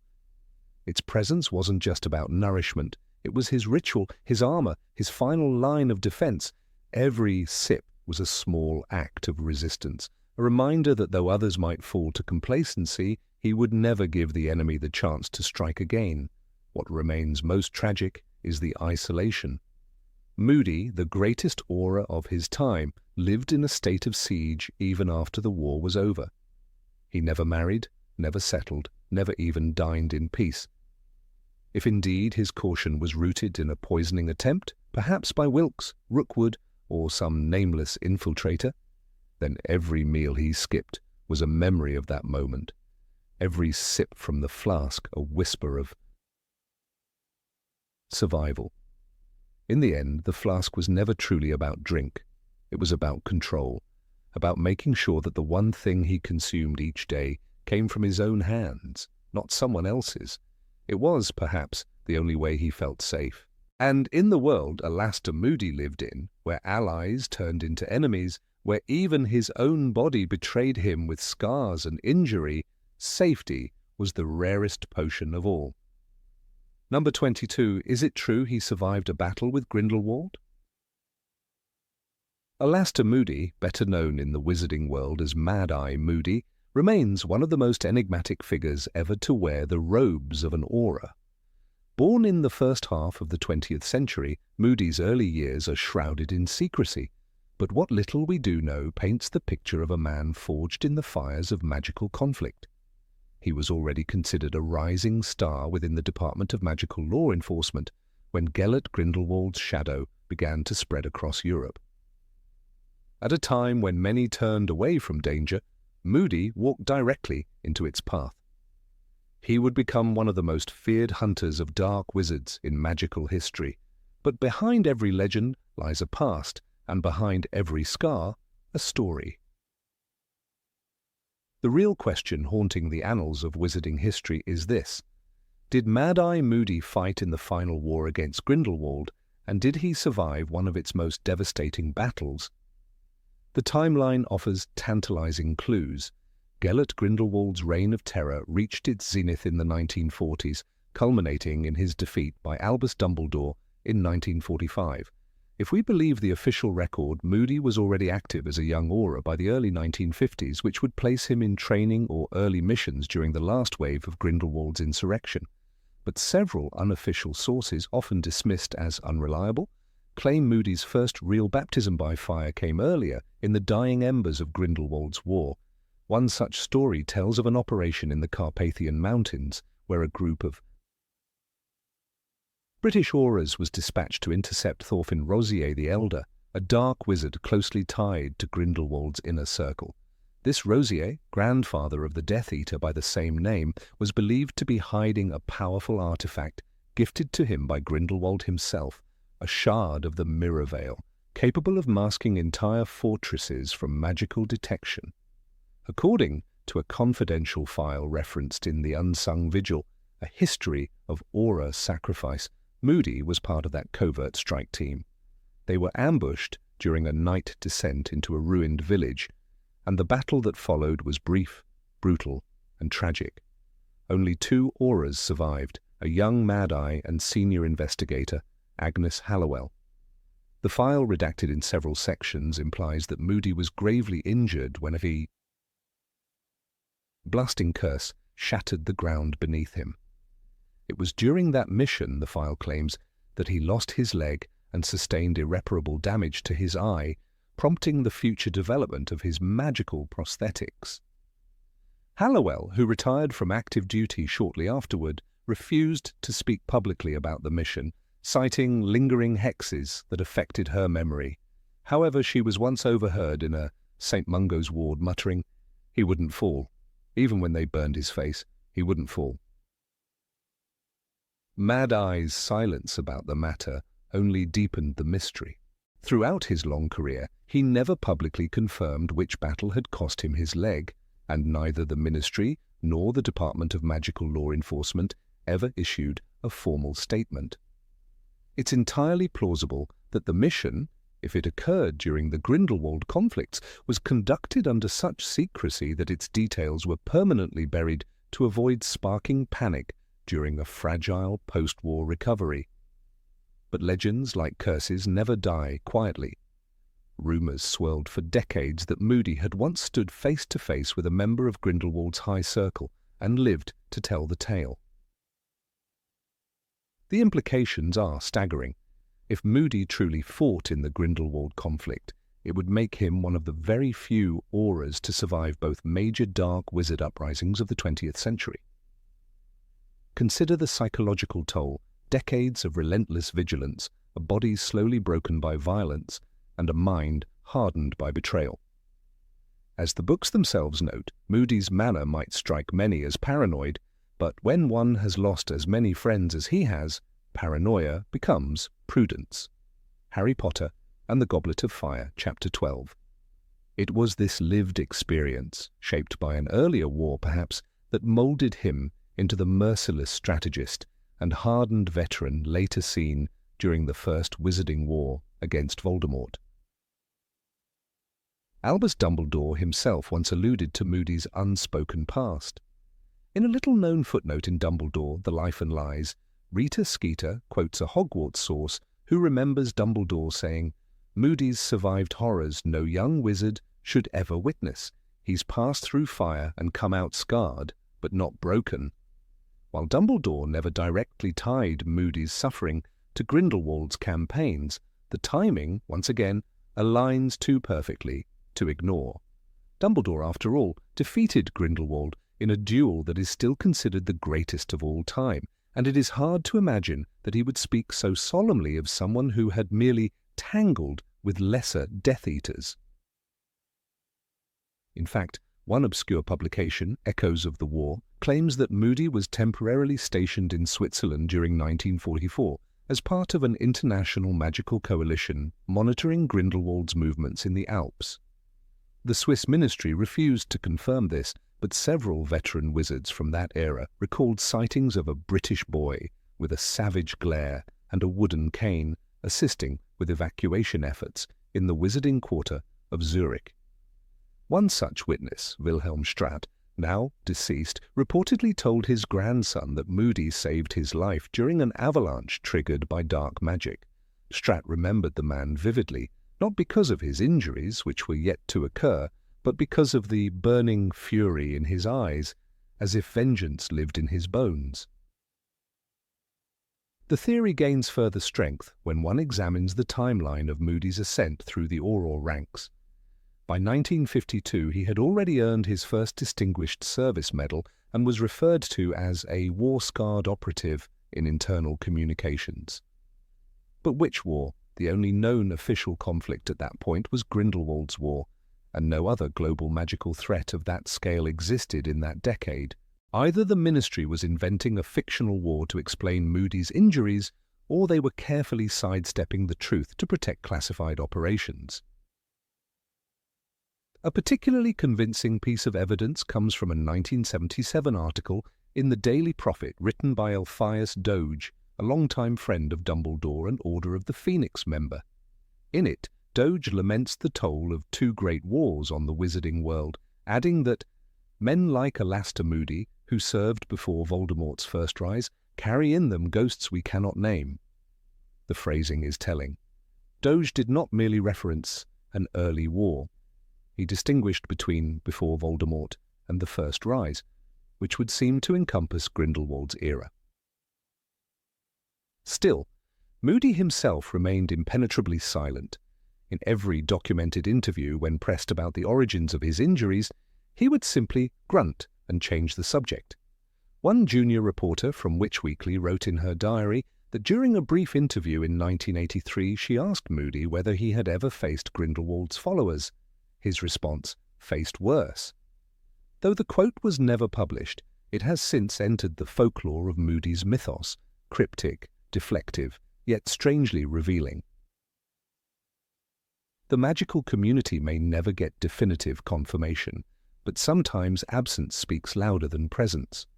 Moody's reluctance to speak, the redacted files, and the whispered acknowledgements from war-era survivors form a pattern that is difficult to dismiss as mere legend. Even the Department of Magical Law Enforcement's memorial in the Hall of Fallen Shadows lists an unnamed mission from 1945 in which a great price was paid and one of our own emerged forever changed. No names are attached. But an empty frame hangs above the plaque, and some claim that Moody placed it there himself. Perhaps most haunting is a story told in hushed tones among retired Aurors. According to this tale, once every year Moody would travel alone to a remote outpost near Nurmengard, the prison where Grindelwald was held, and leave a single black stone at the base of the outer wall. No words, no inscriptions, just the act. It's said that once a German wizard stationed there asked him why he came. Moody allegedly replied, "To remind the stones that I'm still standing." If this story holds even a grain of truth, it suggests a deeper connection between Moody and the Grindelwald era, one not forged merely in battle, but in memory, in mourning, and in the kind of trauma that refuses to fade. For a man so dedicated to vigilance and so consumed by preparation, it would make sense that the scars of his earliest war shaped every decision thereafter. Constant vigilance was not a motto, it was survival. And if Grindelwald was indeed the fire that forged Mad Eye's soul, then we have all been looking at the wrong war for answers about who Alastor Moody really was. In Harry Potter and the Order of the Phoenix, when Harry first enters the headquarters of the Order, he observes Moody in silence and notes, "Every inch of his body looked as though it had survived 100 curses." That line, buried among hundreds of pages, might be the clearest admission we will ever get. Not 20, not 30, but 100 curses, curses from which most never return. One cannot help but wonder how many of those originated not with Voldemort's Death Eaters, but with Grindelwald's earliest fanatics. Time has a way of burying its secrets, especially in a world so skilled in concealment. But Mad-Eye Moody remains a living relic of an age long past, a silent testament to wars fought in shadow and names lost to fire. Whether or not he stood in the ruins of Nurmengard as the world trembled before the fall of a dark tyrant may never be confirmed, but in every line of his face and every beat of his shattered body, the truth may already be written. He passed through fire. He survived. And for those who still wonder whether Alastor Moody ever fought Grindelwald, perhaps the real question is, how could he not have? Number 23. Why was he so distrustful of Muggles? Alastor Moody, known to all as Mad-Eye, was the kind of wizard who didn't flinch in the face of curses, betrayal, or even his own reflection. With a face half devoured by scars and a reputation steeped in paranoia, he was both respected and feared. His magical eye swiveled not just in its socket but in the minds of those who tried to read him. Everyone knew he had fought dark wizards, taken down Death Eaters, and lived to tell the tale. But few spoke aloud the odd dissonance in his beliefs. He despised the ideology of blood purity, yet always seemed uneasy around Muggles and those born of them.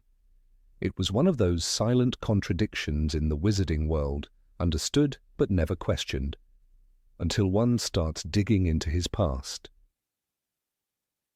Though Alastor never expressed the hate-fueled rhetoric of the Malfoys or the Carrows, his words about Muggles were often coated in bitterness. When he taught at Hogwarts during the Triwizard Tournament, or more accurately, when Barty Crouch Jr. impersonated him, the borrowed persona still gave insight into how Moody was perceived. His teaching was strict, intense, and focused on constant vigilance. He singled out dangers from all directions, including the non-magical world. "You've got to know what the enemy might look like," he once barked, eyes whirling furiously, though he never clarified who, precisely, he meant by enemy. Even in that mimicry there was truth. Moody was a man shaped by enemies, betrayals, and a lifetime of loss. The real Moody had a reputation, carefully earned and brutally maintained.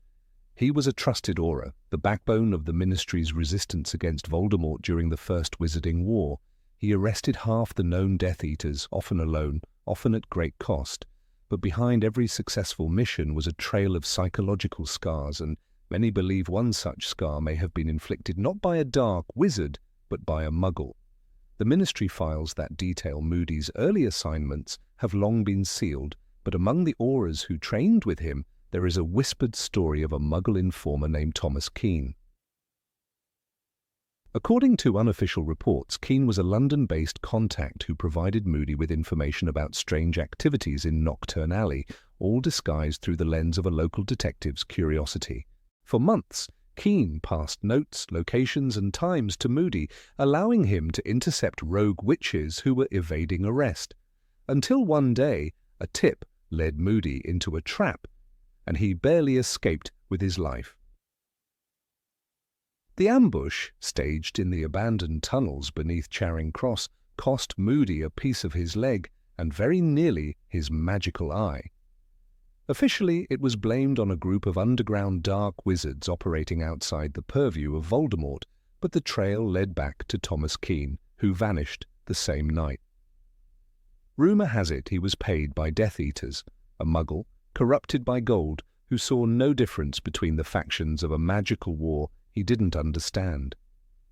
For Moody, it was betrayal on a level he could hardly stomach.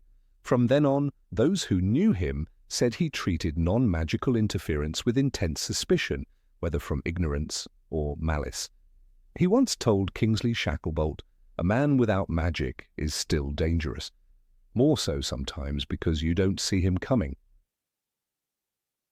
There was another event, less well known but perhaps even more damaging.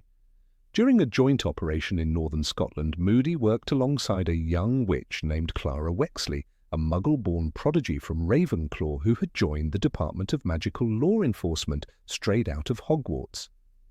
She was brilliant, too brilliant, some said, and too trusting. The mission involved tracking a pair of former Death Eaters who had eluded justice. Clara believed the targets were hiding among muggles, posing as simple merchants in a village untouched by magic. She insisted they take a soft approach, not wanting to terrify the locals.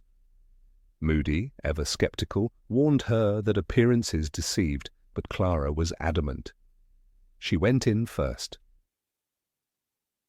They found her body the next day, drained of blood, her wand snapped in half, a mocking symbol left behind. Moody never spoke her name again. These events hardened something in him. He was never a man prone to warmth, but after Clara's death, even the faint light behind his scarred face extinguished. He doubled down on his methods, rejected cooperation with Muggle authorities, and refused to include Muggle-borns in certain covert operations unless they were vetted thrice over.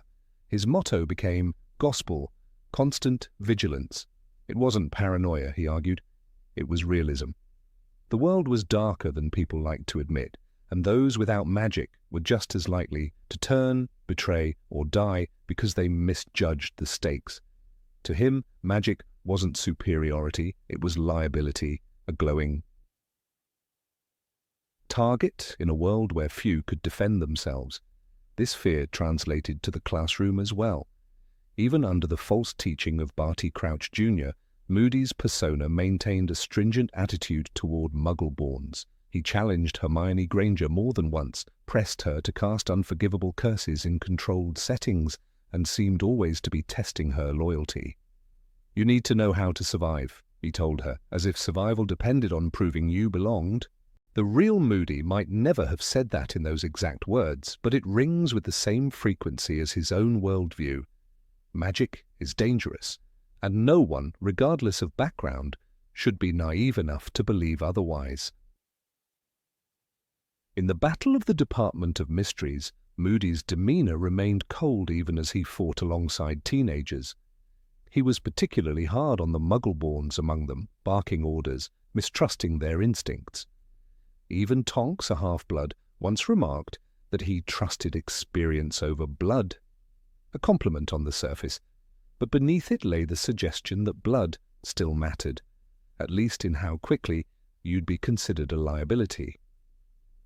Moody had no time for emotional appeals. He saw the world as a battlefield where sentiment got you killed. There's another layer to Moody's distrust that goes beyond betrayal.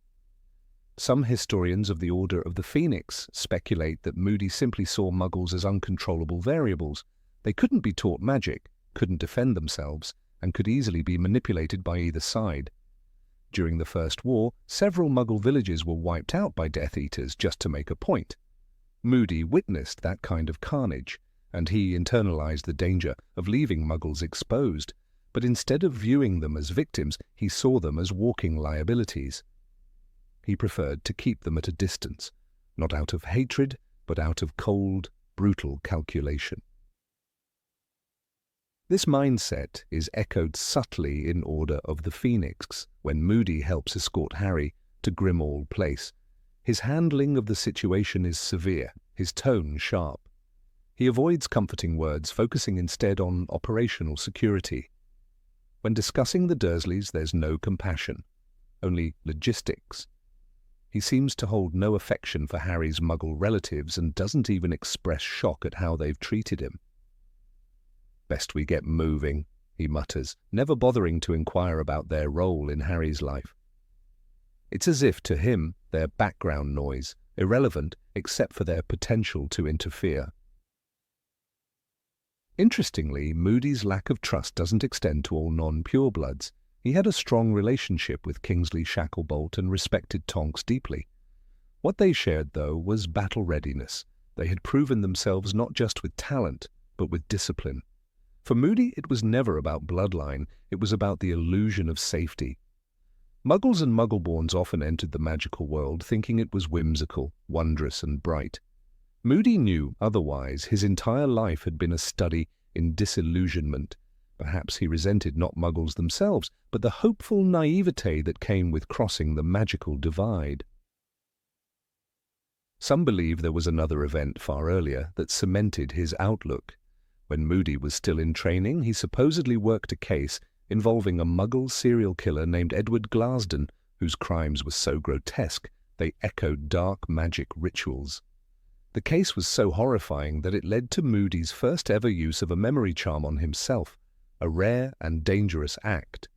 He sealed away a portion of what he saw, yet even in forgetting, the lesson remained. Evil was not born of magic. It was born of power, of cruelty, of something deeper that magic only exposed, not created.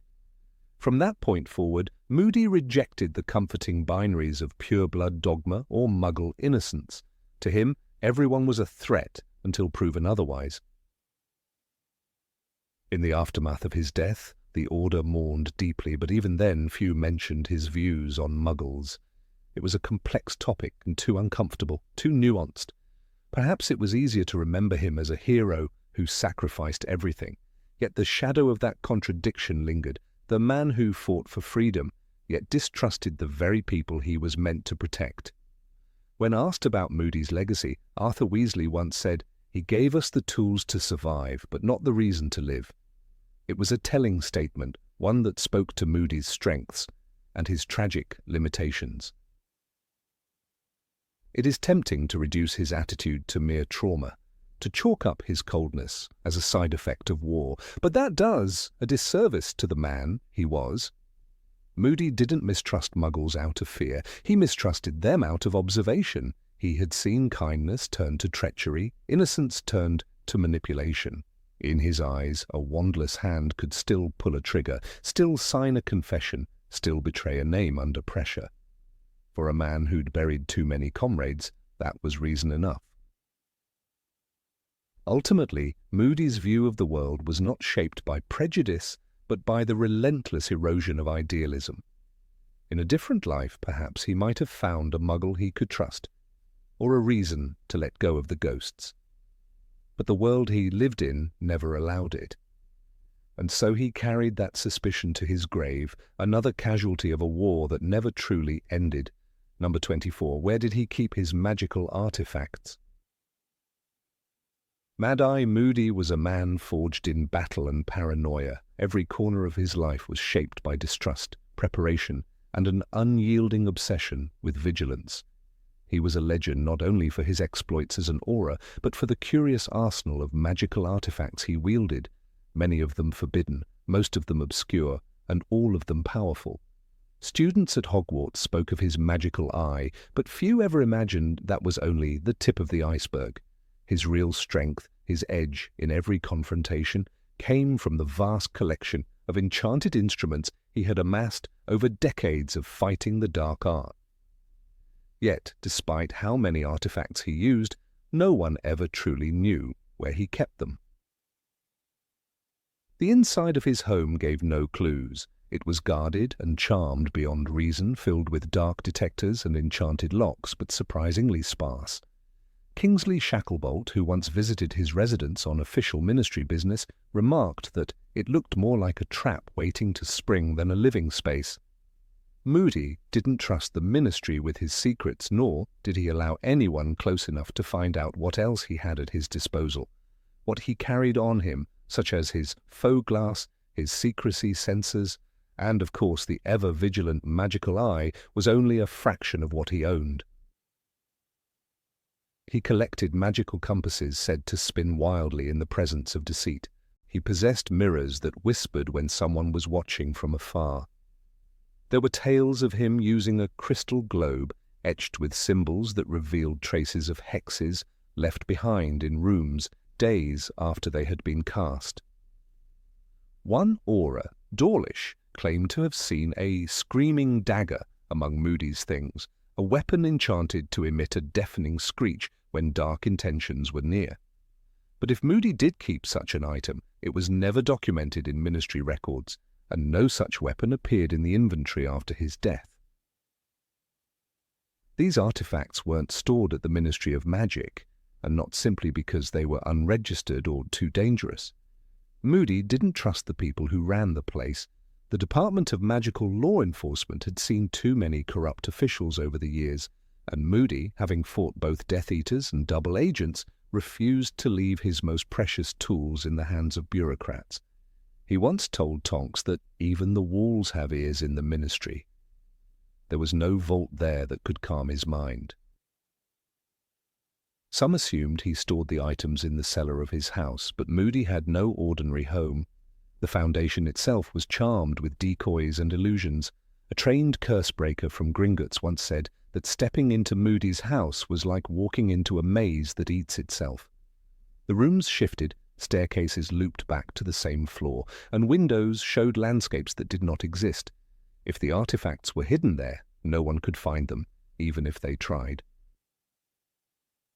But there were stronger rumours. Among younger aurors, there circulated a persistent legend that Moody had created a mobile storage unit, something enchanted far beyond the ordinary bounds of wizarding space. They spoke of a leather-bound trunk with a false bottom, one that did not just open to secret compartments but served as a portal to an interdimensional vault. This theory gained traction when it was discovered that his trunk, confiscated and examined after his death, had 7 compartments. One of them had been used to imprison Barty Crouch Jr. during the events of Goblet of Fire. That discovery raised an alarming question. If Moody used one compartment to trap a person, what did he use the others for? The most compelling theory came from an old field report written by Moody himself, locked in the ministry's restricted archives. In it, he described a test conducted in the Scottish Highlands where he had attempted to create a vault beyond reach, bound to a magically tethered item that could shift locations across space. He never revealed the nature of the tether, but some believe it was a carved rune stone he wore around his neck, a piece of serpentine etched with Norse glyphs. The item was never recovered, and its meaning has been debated by magical historians ever since. A curious clue came from Professor McGonagall, who once worked with Moody during the First Wizarding War. In a private note, she recounted an instance when Moody declined an invitation to a strategy meeting, claiming he was reorganizing his artifacts and couldn't leave them unguarded while the vault was in flux. The language he used, vault, flux, unguarded, suggested more than a hidden drawer or secret room.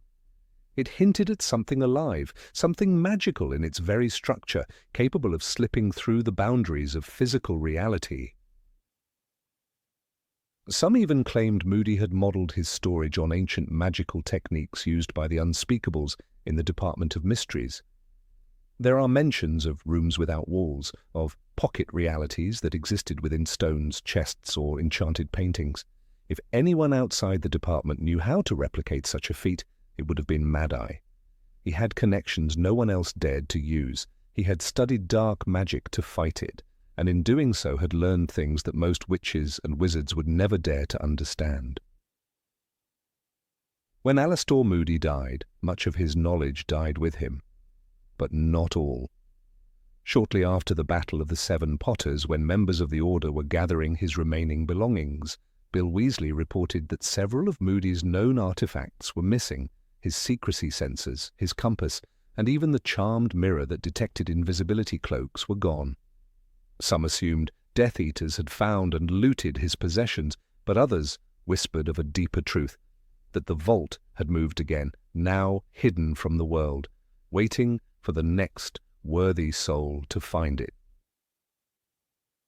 Fred and George Weasley, fascinated by Moody's gadgets, once joked that they would hunt the old man's stash like treasure pirates, but even they gave up after combing through Moody's home and finding nothing.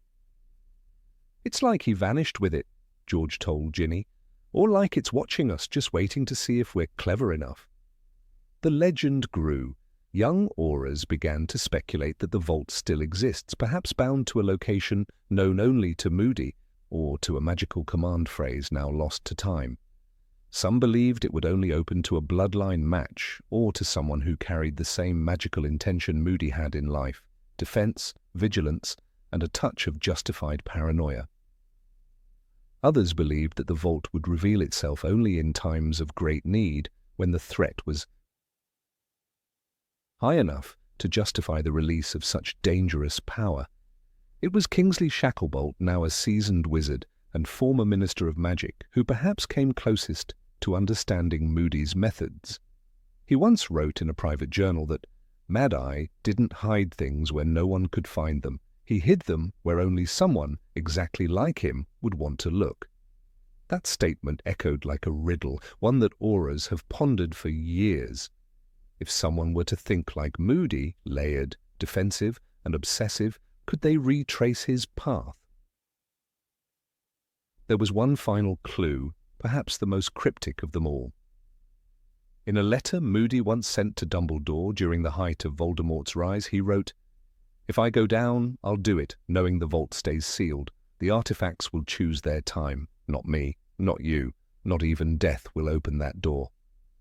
It was a chilling statement, suggesting not only magic of immense complexity, but also a level of foresight few wizards ever demonstrated. And what if it's true? What if the vault is out there, still locked in a shifting pocket of reality, still containing the very tools that made Mad-Eye Moody a terror to the dark arts? There are those who search for it even now, privateers, ex-Aurors, treasure hunters, and dark wizards alike. For some it's a myth, for others it's the last hope for ultimate magical defense. And still there's the story of an unmarked shack in the far north of Scotland. It appears on no map, guarded by illusions so deep that only those actively looking for something else entirely find it. Inside, it is said, lies a worn, wooden chest, carved with glyphs no modern spell can translate. The chest is locked, not with a key but with intent, and the rumours say it whispers to those who approach, offering a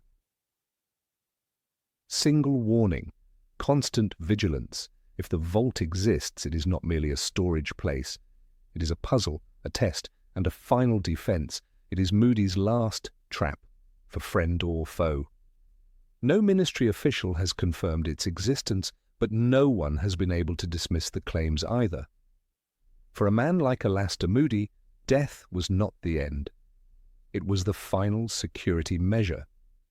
The legend of his hidden arsenal lives on, not in dusty records or books, but in the minds of those who still believe that one day someone will open the vault and inherit the weapons of a ghost. Number 25. Is it true he took part in unofficial duels? Alastair Moody, long before he was known as Mad-Eye and feared across Europe as the most relentless Auror of his time, was simply a young wizard with a sharp mind, a sharp wand, and a thirst for justice. But justice in those days was not always found in ministry reports or courtroom trials. In the volatile decades before the First Wizarding War, when the lines between good and evil were far blurrier than the ministry would later admit, there existed a parallel tradition among certain wizards and witches, the unregulated duel. It was not quite legal nor fully condemned, and it served as both a rite of passage and a secret battleground where reputations were forged, not in textbooks or official records, but in scars. The magical community in Britain, still reeling from the Grindelwald era, had not yet embraced the rigorous regulations that would later define Auror conduct. The enforcement of magical law was spotty, and the dueling club at Hogwarts, once a formal channel for magical self-defense, had fallen into disuse. Wizards who wanted to test themselves to grow beyond textbook spells had few options, so they turned to the underground. It was whispered among young ministry recruits that there were places, back alleys of Nocturne Alley, abandoned cottages in the Yorkshire moors, the ruins of forgotten castles, where duels were arranged and reputations made, and in the middle of it all, according to more than one source, was Alastair Moody. Aurelius Marsh, a retired obliviator who once served alongside Moody, once remarked in a letter to his niece, "Your uncle never said much about his early days, but I once saw him disarm a wandless dark wizard by ricocheting a stinging hex off 3 walls." That sort of creativity doesn't come from standard Auror training. That letter, archived in the private collection of the Marsh family, is just one of many testimonies that point toward Moody's early experimentation with unconventional tactics, techniques that bore the unmistakable influence of dueling combat, where improvisation often meant survival. Rumours persist of a duel in 1962 between Moody and a wizard known only as Grey Harrow, a former curse-breaker turned rogue. The location was a disused viaduct outside of Leeds, and the stakes, according to a redacted ministry report, were over a cursed object whose ownership had already resulted in 2 fatalities. Harrow was skilled, unpredictable, and utterly ruthless. But Moody, as the story goes, arrived before dawn, placed decoy magical signatures around the field, and struck first, not with a direct spell, but with a conjunctivitis curse that rebounded from a mirror he'd enchanted hours earlier. Harrow, disoriented and blind, was disarmed in seconds. No witnesses testified. No official charges were filed. But the name Grey Harrow vanished from the criminal registry within a week. The use of such deceptive spells, mirror illusions, false magical traces, conjured sounds, would become a hallmark of Moody's style. Constant vigilance was not merely a motto, but a strategy learned the hard way. In underground duels, spells were not always cast in plain sight. It was about laying traps, about forcing your opponent into a mistake. Moody didn't duel like a hero from the old wizarding tales. He fought like someone who knew that honor rarely survived a killing curse. The duels were not about pride, they were survival games. It's no surprise, then, that when Moody finally joined the Aura office, he already possessed a tactical advantage that none of his peers could match. He was faster, more inventive, and frankly, more brutal. He understood that dark wizards didn't play fair, and he responded in kind. During a raid in 1974 against Thorn Mulciber, a known Death Eater, and master of imperious magic, Moody is recorded in department archives as having neutralized the threat using a variation of Protego that inverted the incoming curse back onto the caster's nervous system. It wasn't a spell known in any standard manual, and no one else had ever used it. But those who'd witnessed Moody in the dueling pit said they'd seen him experiment with such tricks years before. The implications of this are profound. It means that Moody didn't simply outthink his enemies. He had faced dozens, perhaps hundreds, of real combat situations before he ever took his Aura vows. His paranoia, his reliance on magical surveillance, and his distrust of standard procedure all make more sense when viewed through this lens. For a man who had once fought in a world without rules, rules themselves were just another threat to be monitored. Some critics have suggested that Moody's tactics bordered on the reckless, but recklessness is not the same as chaos. Moody was calculating. He trained for chaos by entering it voluntarily. It was this training that led him to invent spells that mimicked environmental effects, wind gusts, smoke screens, even auditory illusions that made his enemies hear voices from behind them. These weren't theoretical ideas, they were weapons of war, shaped, tested, and sharpened in the dueling underground. One particularly telling detail comes from the personal diary of Alecto Selwyn, a ministry scribe who later defected to Voldemort's forces. In her early entries, long before the war escalated, she describes witnessing a duel in a hidden chamber beneath the Hog's Head Inn. She names the opponent as a tall man with a strange gleam in his eyes and a wand that never stopped moving. She writes, "He cast 5 illusions before I could even count 2. Then the room went dark, and when the light returned, his opponent was unconscious, and the tall man was gone." Her later references to Mad Eye confirmed the connection. What's most unsettling is that these duels were not always against known criminals. In some cases, they were mere disagreements that escalated, a dispute over spell patenting, a breach of magical contract, or a matter of family honor. But Moody, though principled, was never above using force when words failed. He was not a thug, he was something far more dangerous, a wizard who believed the best defense was a preemptive strike. "Better to hex now and apologize later," he was once quoted as saying during an internal ministry review. His disdain for Hogwarts-style dueling, formal, polite, and limited to disarming spells, is well documented. "Wands at the ready, bow to your opponent, utter rot," Moody scoffed, according to an offhand comment recorded by Nymphadora Tonks during her training. "That's how you get killed. You bow, they curse you in the gut." It wasn't cynicism. It was the voice of experience, forged in a world where politeness was deadly. Even his enchanted eye, the magical artifact that became synonymous with his name, was born not out of ministry innovation, but personal necessity. In a duel gone wrong, possibly against the same grey harrow mentioned earlier, Moody was ambushed by a disillusioned opponent who struck from above. He lost his eye, but in doing so began crafting a solution no other wizard had thought to pursue. The rotating magical eye was not standard issue. It was a declaration. Never again would he be blind-sided.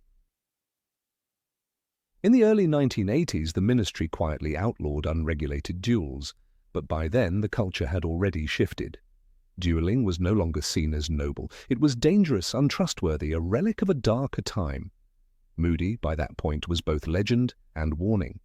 His methods, while effective, were considered too extreme for a new generation of auras raised on protocol and parchment. But even those auras, when facing an enemy who wouldn't play fair, would occasionally whisper. What would Moody do? Perhaps the most chilling evidence comes from an enchanted ledger confiscated during a raid on an illegal magical gambling ring in 1976. Inside were dozens of entries listing names, dates, and spell outcomes, each matched to magical signatures. One name appears over 20 times, A. Moody, always victorious, always described in shorthand as uncatchable. That ledger now sits in the Department of Magical Law Enforcement archives, locked behind 3 enchantments, but the truth is already out. Moody never spoke of these duels publicly. To the younger witches and wizards who trained under him, he was simply intense, borderline mad, and wholly unbreakable. But beneath that gruff exterior was the weight of 1,000 hidden battles. He didn't want to glorify those days. He wanted to survive them, and perhaps he feared that speaking of them would only tempt others to follow paths he barely escaped himself. And yet those duels shaped him. They gave him the instincts to sniff out deception, the cunning to trap the untrappable, and the ruthlessness to act before others hesitated. They taught him that evil rarely waited for permission, that protection meant preemption, and that a wizard must sometimes break the rules to uphold the spirit of justice. So was it true?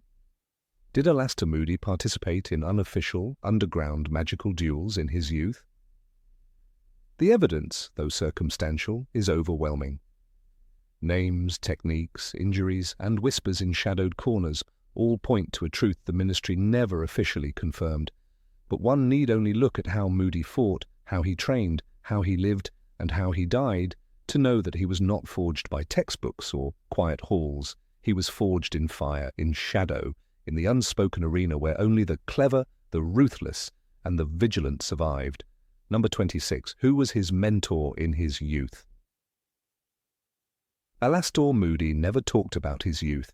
The man who paced around the ministry with a magical eye swiveling in all directions, who barked warnings about constant vigilance, and who bore a face carved by battle and paranoia, seemed to have emerged from the shadows already formed by war. But no one is born with scars, magical eyes, or an instinct to trust no one. Somewhere in the long-forgotten folds of wizarding history lies the unspoken question. Who shaped Mad-Eye Moody? Who molded the mind of a man who would become the most feared aura of his time? The books remain silent, as if his past had been obliterated by time or choice. But there are clues, subtle, fractured, and buried beneath the surface of his story, that whisper of an influence, a mentor, a guide. Moody's training must have begun in the early 1950s, a time when the wizarding world was still reeling from the dark experiments of Gellert Grindelwald. The shadows had only just begun to recede, and the Ministry of Magic, scarred by recent horrors, was desperate to cultivate a new generation of protectors. Alastor, with his keen instincts and reckless bravery, would have been an ideal candidate. But the qualities he would become known for, paranoia, brutality, and uncompromising discipline, do not sprout in classrooms. They are drilled into the soul, often by those who have seen too much. And if there is one man whose name appears in ministry records around the time of Moody's early service, it is Thaddeus Muldoon. Thaddeus Muldoon was not a celebrated name in magical history, and perhaps for good reason. A former Grindelwald supporter who defected in 1943, Muldoon escaped imprisonment by testifying against his comrades. Dumbledore himself reportedly negotiated a deal with the Wizengamot to spare Muldoon's life, under the condition that he assist in training the next generation of Aurors. The exact details were never disclosed, but what remains on record is that Muldoon spent his remaining years teaching defensive strategy to a select group of recruits deemed psychologically flexible. Moody was among them. The training was not public, nor was it standard. These were unofficial lessons passed down in basements and locked rooms, far from the oversight of ministry bureaucracy. The secrecy of Moody's apprenticeship mirrors the secrecy of his methods. Throughout the books we see a man who distrusts everything, who places magical traps in his own home, who carries a hip flask not just for preference, but as a defensive ritual. These habits are not taught in textbooks. They are born from a mentor who taught him that anyone can betray you, even those you trust the most. And Muldoon, who had once sworn loyalty to a dark cause, knew better than anyone what betrayal felt like. It is not unreasonable to believe that Moody's famous slogan, "Constant Vigilance," was not his own invention, but a mantra passed down from a man who had once been on the wrong side of history. In Harry Potter and the Order of the Phoenix, Sirius Black notes he's old-school Mad-Eye, learned from people who lived through the worst of it. This offhand comment, easily dismissed, suggests that Moody's education was not confined to books or structured lessons.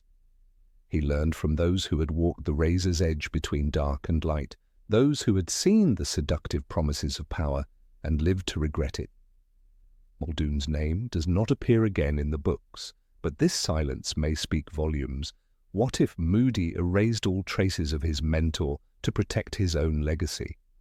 To admit he had been molded by a former dark wizard might tarnish his reputation, no matter how thorough his redemption.